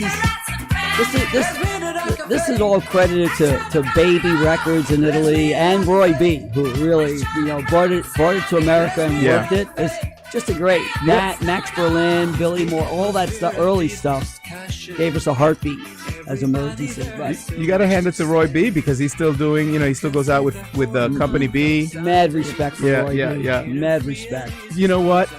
All right, because so much you want to do. So Look, he's telling me to hold on. He said, hold on. Yeah. You gotta give it a second. Absolutely. That's the hook. Cafe. Great song. Still a great song. And that's the key. That it's still a great song. The song, the production. You're listening to WHCR 90.3 FM, the voice of Harlem.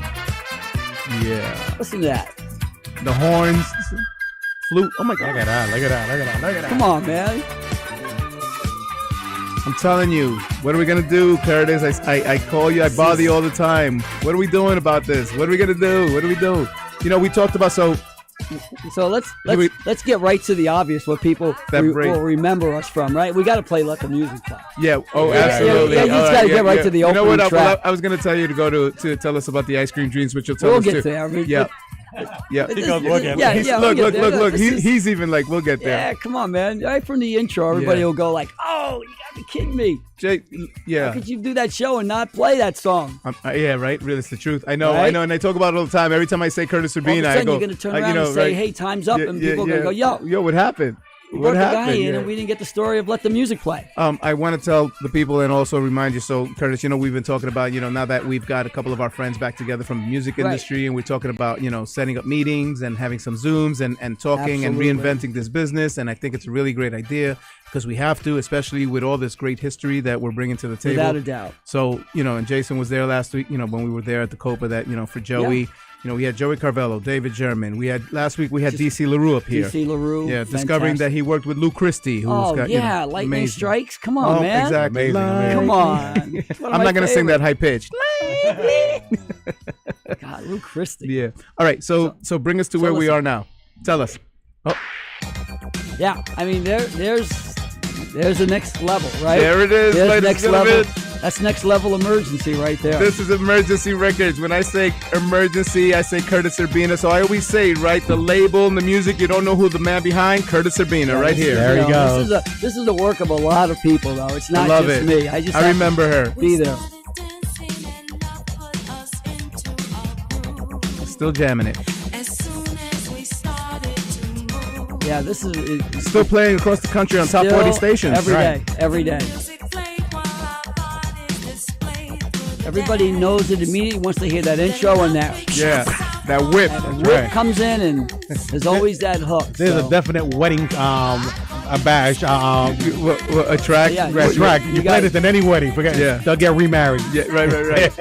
No, and you got to come right in. It's an opener. Yeah. It's a floor opener. Yeah, I remember, just working with this and putting this together. The guy who really, started this was Chris Barbosa, who We recently just lost. just about maybe about a month Oh, ago my just passed God, so away. sad. So young, and so my condolences to him. I Yeah. talked to his wife and Another great person. Yeah, just a great person. But Chris Barbosa, again, it's one of those moments where having a couple of records under our belt and then being accessible for people. That was always the premise of who I am as a person, just making myself accessible. Right. Chris Barbosa, strolls into our office as a DJ, looking to he's a bedroom DJ looking to pick up records. Amazing. And so I gave him a couple of records, and it wasn't because he was a bedroom DJ, because our philosophy always unless you're playing at a club, unless you Yeah, have you a can't get the letterhead, promo. Yeah. unless you Right. have a seal on it, there was this process to being able to get promos. But Chris Barbosa came, and he was just a young kid. He was hungry. And he was hungry, but he also had that he was from the Bronx. I'm from the Bronx.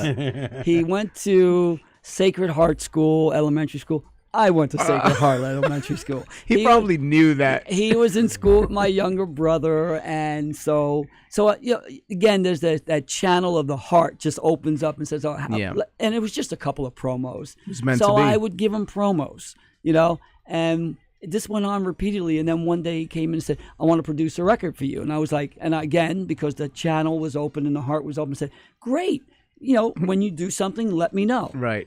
Time goes by. Eventually, he brings me this little cassette, and on the cassette it says "Fire and Ice," and that was originally the first what we heard. And I listened to it, and I asked him if I could hold on to it, and Really? then I went to Sergio, and I said, can you listen to this? Because I trusted Sergio's ear. Sergio had a very good ear. And a lot of the music that you hear that's released on Emergency is attributed to Sergio's ear as well. And so I trusted Sergio, and I said, "Can you just listen to this? There's a little hook in here that I keep hearing over and over." And Sergio listened to it, heard it, said the same thing. And through that, we have been working with another producer on a couple of projects, Mark Liggett. Mark Liggett. Right, Mark Liggett. So he's produced quite a few things. So we decided to put Mark Liggett and Chris Barbosa together. And then they went into the studio, and then they started creating that music, that beat to what you hear. It became Let the Music Play. And then we needed a song. So through other contacts through Mark and people, we found two writers who wrote Let the Music Play. And so there was a group of people, the four of them are the element that created Let the Music Play. Mark and Chris Barbosa produced it, and then we needed a singer. We needed someone to sing the song. Sure. So we auditioned a bunch of singers, and we found this singer from Brooklyn, who was a bookkeeper, Brenda Shannon Green. Is that funny? And so we took I think we had her voice plus, if I recall, about 13 other demos.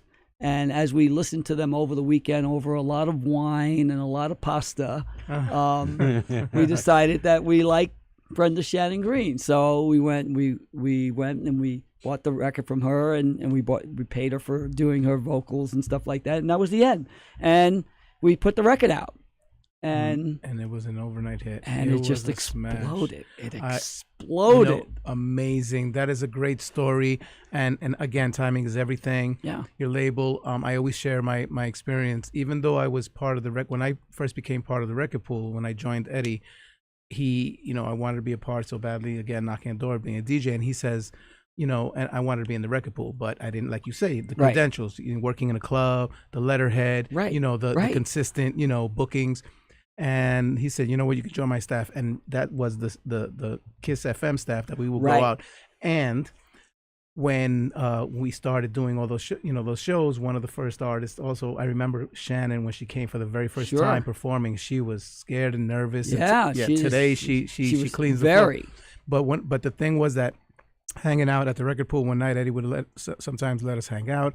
There were a few of us, and he treated me. He said, go through the bins. He goes, I got these bins over here. Those are, like you would have X amount for the DJs, and those were the spares. Right. He said, go through the records and just put yourself a package together. And I was so excited, so I was pulling it. And out of all the records I pulled, I hit the ceiling. Like the highlight of that night was when I pulled out that blue and white stripe with the red letter, and it said, Let the Music Play, Shannon. Yep. And I asked him if he'd mind if I would take 2 copies. Because that was it. That was like, I took I took 2 boxes. If a box held 50 records, or 50. If I took 100 records, I didn't care about the other 99. It was that record that made my night. That's awesome. Yeah, that was a record to have. And I remember our phones blew up and people just wanted more of it. Yeah. And we just kept going. And you put out and with that song, a great album. That album is great. She's got a few tracks, it's Give Me Tonight. Right. Give Me Tonight was one of my favorites. Oh, I thought it was great song. I personally, I think it's better than Let the Music Play. Well, afterwards. But it was after, right. It was after, you discovered that. Stuff like that. And, one of the things that we're really proud of is, it could have just been another New York City club hit, and we were fortunate enough that we had some friends and stuff, but this record really started to get some legs of its own. Yeah. And there's a difference between having, a #1 club hit and having a top 10 pop hit.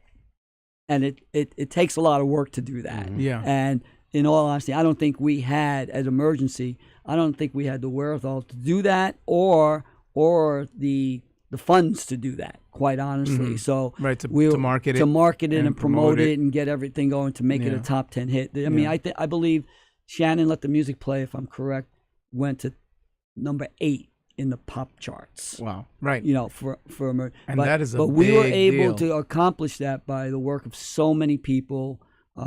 Person who we know, Joey Carvello, and a gentleman named Jerry Greenberg, who had Mirage Records, which was part of Atlantic. Mirage. So we were fortunate enough to structure one of the first unique deals where we were able to take the record to Atlantic Records through their Mirage imprint.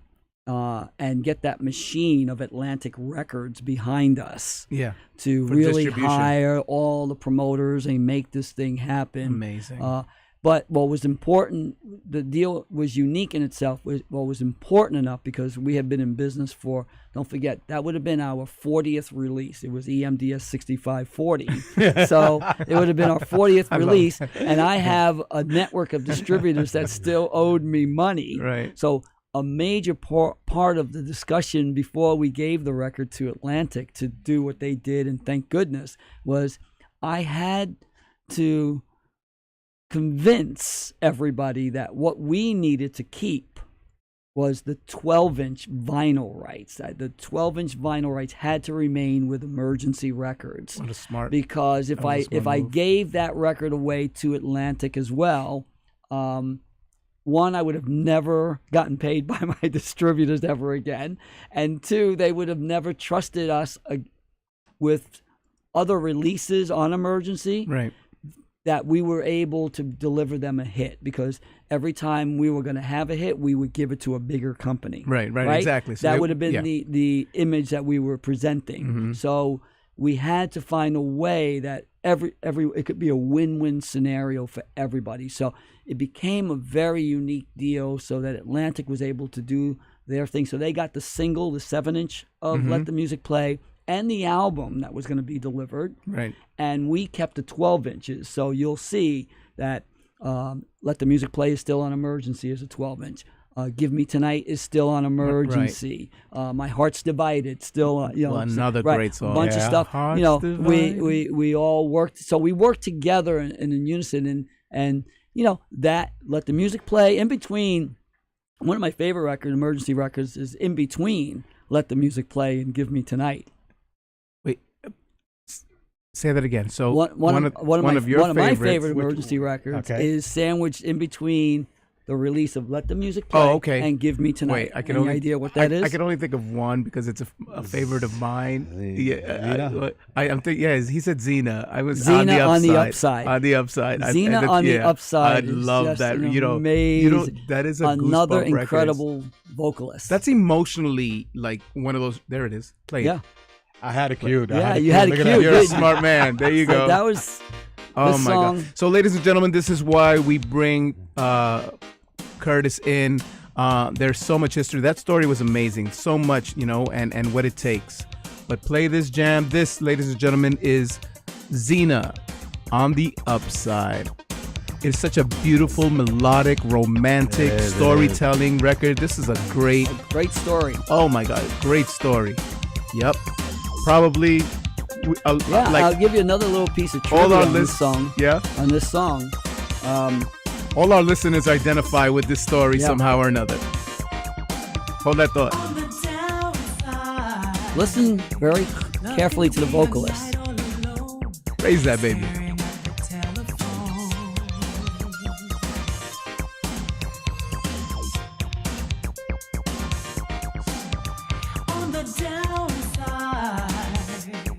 Love can be a voice on the phone, telling you the feeling's gone. Somebody knows. On the downside.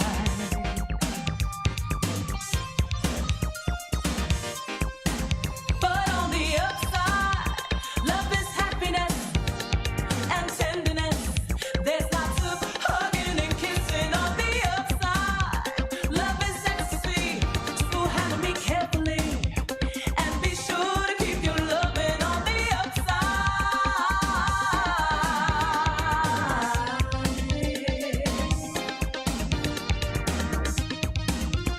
Yeah, it takes you back, doesn't it? This is, I love it. It's classic. I love it. Listen, for the DJ, after you spin it into the mix, you sit back and you listen, you close your eyes. So the story on this one is, I told you we have released the record by Shannon, and Let the Music Play was exploding, and we had to sign Shannon, right? We had to sign Shannon, but we also were getting like tremendous calls from a friend of ours, an agency, Norby Walters. Yes. Right? Big booking agency, doing all the clubs and stuff. That was the man. And he's getting requests like crazy for Shannon to perform. But Shannon was very nervous. That's right. Remember? She was just like, This is a great story. She panics. This is a great story. She's become quite the ambassador for Let the Music Play now. But early on, she was a bookkeeper and she was nervous and she didn't know what to do. I mean, this was a big industry and a big thing going on. So Sergio and I thinking about like, well, we better start. We got all this money that we could be making from the bookings and stuff like that, and promoting the record and stuff like that. But we got to find a singer. So we found the singer, and we thought, no, maybe we can get her to go out and be as Shannon and so forth. And so we were making preparations for that. Eventually, long story short, Shannon does sign, and then she becomes the best ambassador for the track, and it's basically she's owned the song now. She has let the music play. Right. This singer, we appreciated her efforts and what she was willing to do for us. So we decided we wanted to do a song for her with her because we just loved who she was and stuff like that. And we did this song on the upside, and then we realized after being in discussions with her that we couldn't sign her, or we couldn't use her real name because she at that time was a background vocalist for Luther Vandross. So is this amazing? So she had this whole other career going, and so we came up with the name Zena. But most people won't know. Some people will know that Zena went on to have success with Luther Vandross and then have a hit of her own down the road as she's the artist that we now know as Lisa Fischer. Yes. And if you ever get a chance, Lisa Fischer is just a phenomenal talent. And there's a great documentary on cable if you ever get a chance to catch it called 20 Steps from Stardom. I believe it's about like background singers and stuff, and Lisa's featured in there. Yeah. Because Lisa I think Lisa not only did Luther, she's done background vocals for the Rolling Stones. Yeah, well. she's an amazing, amazing vocalist. So, that's Zena. Yeah, and that's it's a beautiful name too. We love the name Zena. And so while we're listening to the song, and I showed you, so on the chat, another amazing, great friend of mine, and I'm so blessed to have so many wonderful people in my life. He goes into the chat room and he said, actually he sent it to me, and he said, he goes, that's Lisa Fischer, right? Yeah. He goes, that's Lisa Fischer. So I want to say, yes, thank you, Wayne Mayo, another great person. We'll get him on. Wayne Mayo's also, he's still working at radio, some of the great radio stations. I think he's at the Block 94.7 FM Wayne Mayo's good right guy. now. And Wayne and I go back. We started promotions together at Hot 103. Yeah, so Wayne would definitely know. Definitely know the story as well because he's in the back. Yeah, and he's another great person. But he said that in Lisa Fischer, and so Zena is an all-time favorite. Yeah, it's a great track. But that sort of gives you an idea of the type of musicians and the type of vocalists and the type of talent that we were able to work with. Yeah, you could hear her. You could hear her talent, and dude, you could hear the emotions. Absolutely, that's what makes the hit. It's part of the hit. And that's why when you play some of these songs, we released these tracks back in 83, 84, 85, and you're playing them now to almost 45 years later. Yeah, man, and listen to how they sound. Yeah, they just hold up test of time. So the catalog is beautiful. It's rich in history of that New York sound that we've all grown up with that went around the world. I think one of the latest things I've seen is and a lot of these things don't get remixed, as you can tell.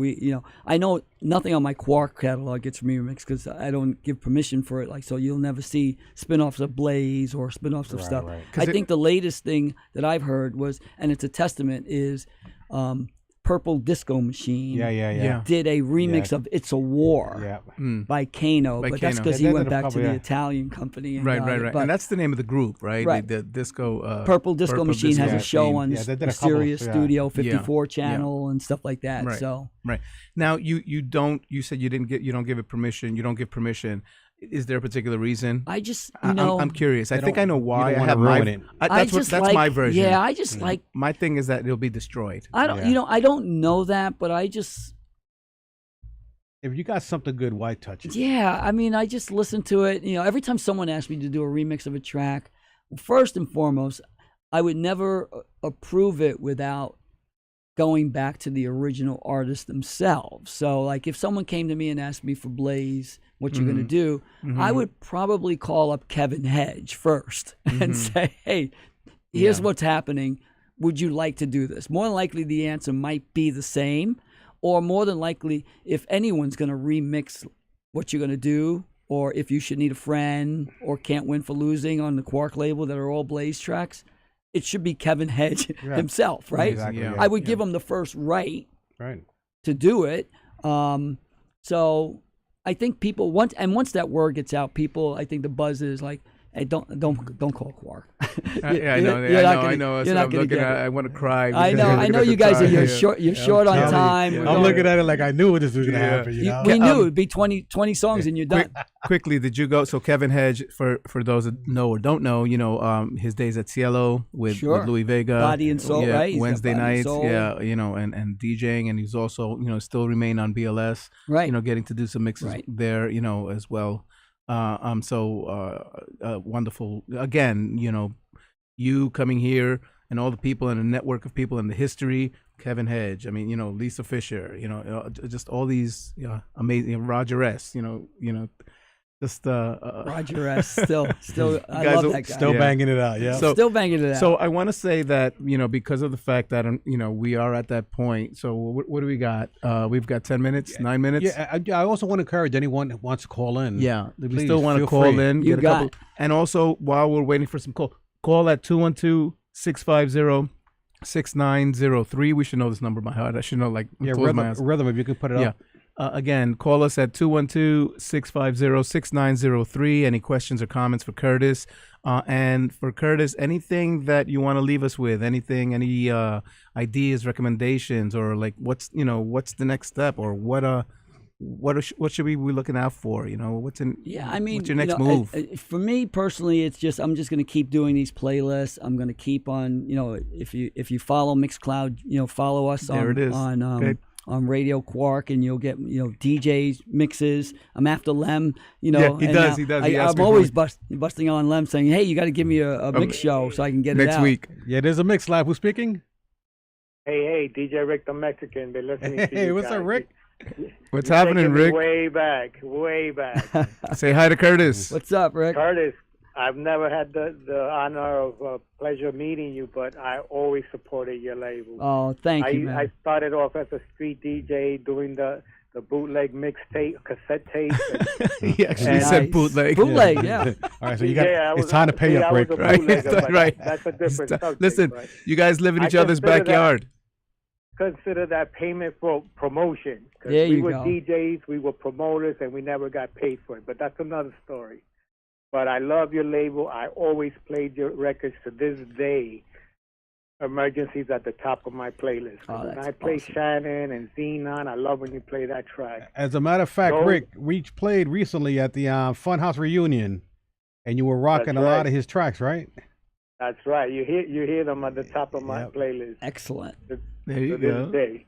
Thank you, Rick. I appreciate that. Appreciate the support and the love. And we got another call. That's amazing. Rick, thank you. I want you to know. So, Curtis, Rick, you and Rick share each other's backyard. You guys are neighbors. Oh, we are. Okay. Connecticut, huh? All right. Next caller. Thank you for calling, Rick. You got to go up to his club. Guys. Thanks. All right, thank you, Rick. He's got a club up there. Thank you for calling the Mix Live. Who's speaking? This is Freedom, Papa, all the way from Texas. Ooh, nice. Wow. Hey, what's up, Freedom? Now we talking. There you go. Welcome. Oh, my goodness. So he's bringing me a lot of memories. Does he have you crying Good. yet? Oh, my God. But, back in them days, I used to drink a lot of the punches. Oh, yeah. Did you hear me mention the punch before? I did. I remember the punch. That was a specialty at the garage. Yeah, it was a specialty. Oh, my goodness, yes. I'm a stuff saves the day in a garage. There you go. My days, too. But, oh, my goodness, the songs that you guys are playing, I'm a vinyl junkie. I'm still trying to get used to the music that they play now.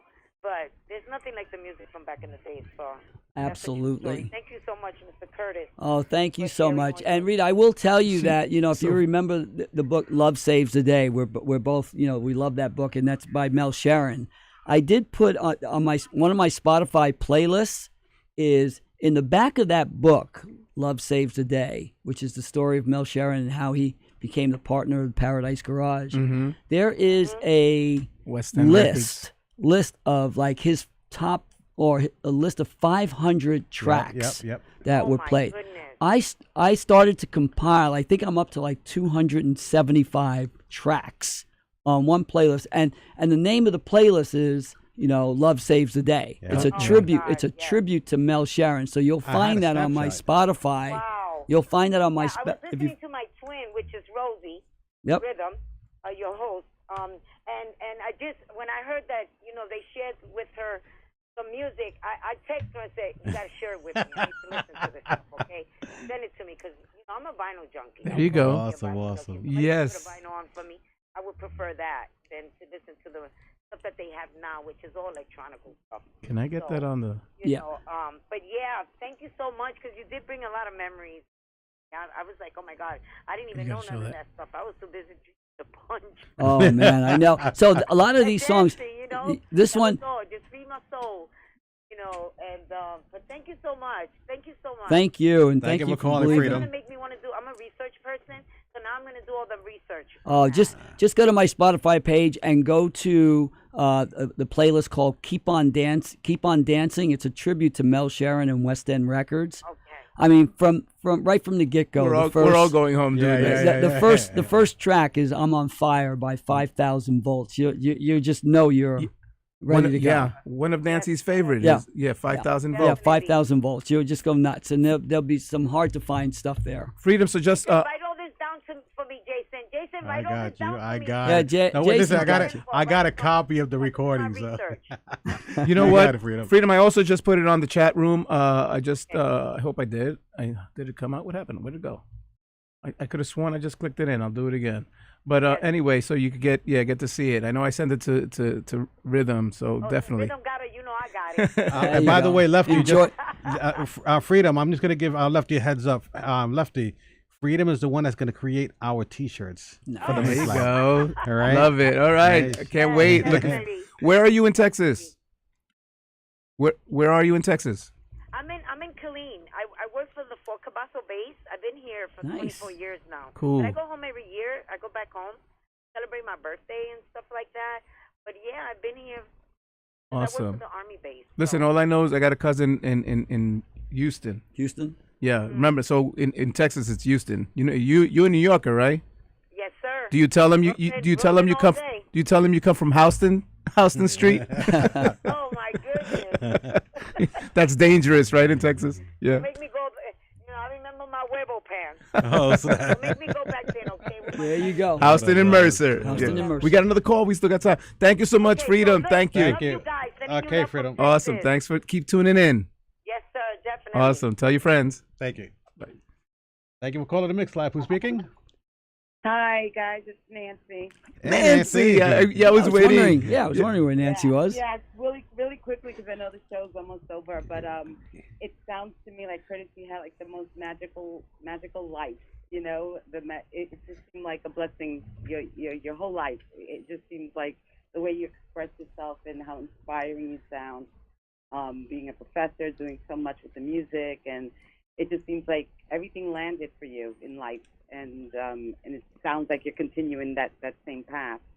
Absolutely. Thank you, Nancy. Appreciate that. You've been blessed. I am blessed. And, part of it is, like I've seen you, and I've seen your magic on the dance floor, so that just confirms it, and those are the type of things when I see that, as I mentioned to Lem a few moments ago with the hustle and watching, your appreciation, your love of what you do.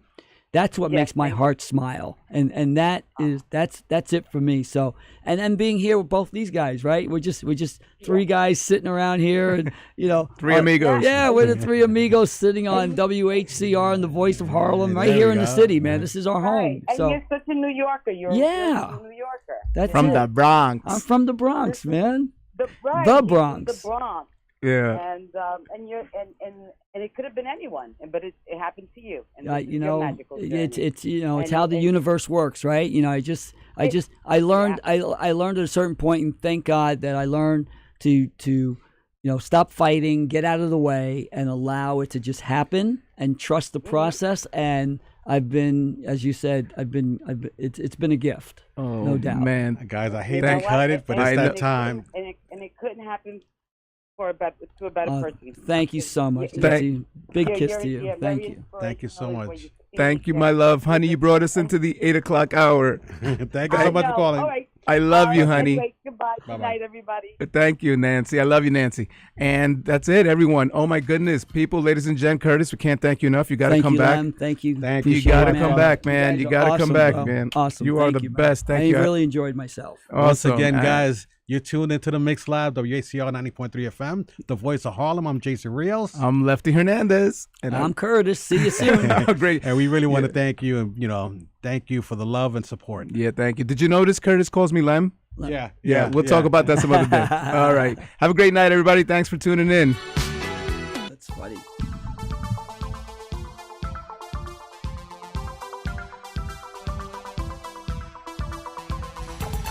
Welcome to the Mix Lab with your hosts, Jason Rios and Lefty Hernandez.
Listening to WHCR 90.3 FM, the voice of Harlem.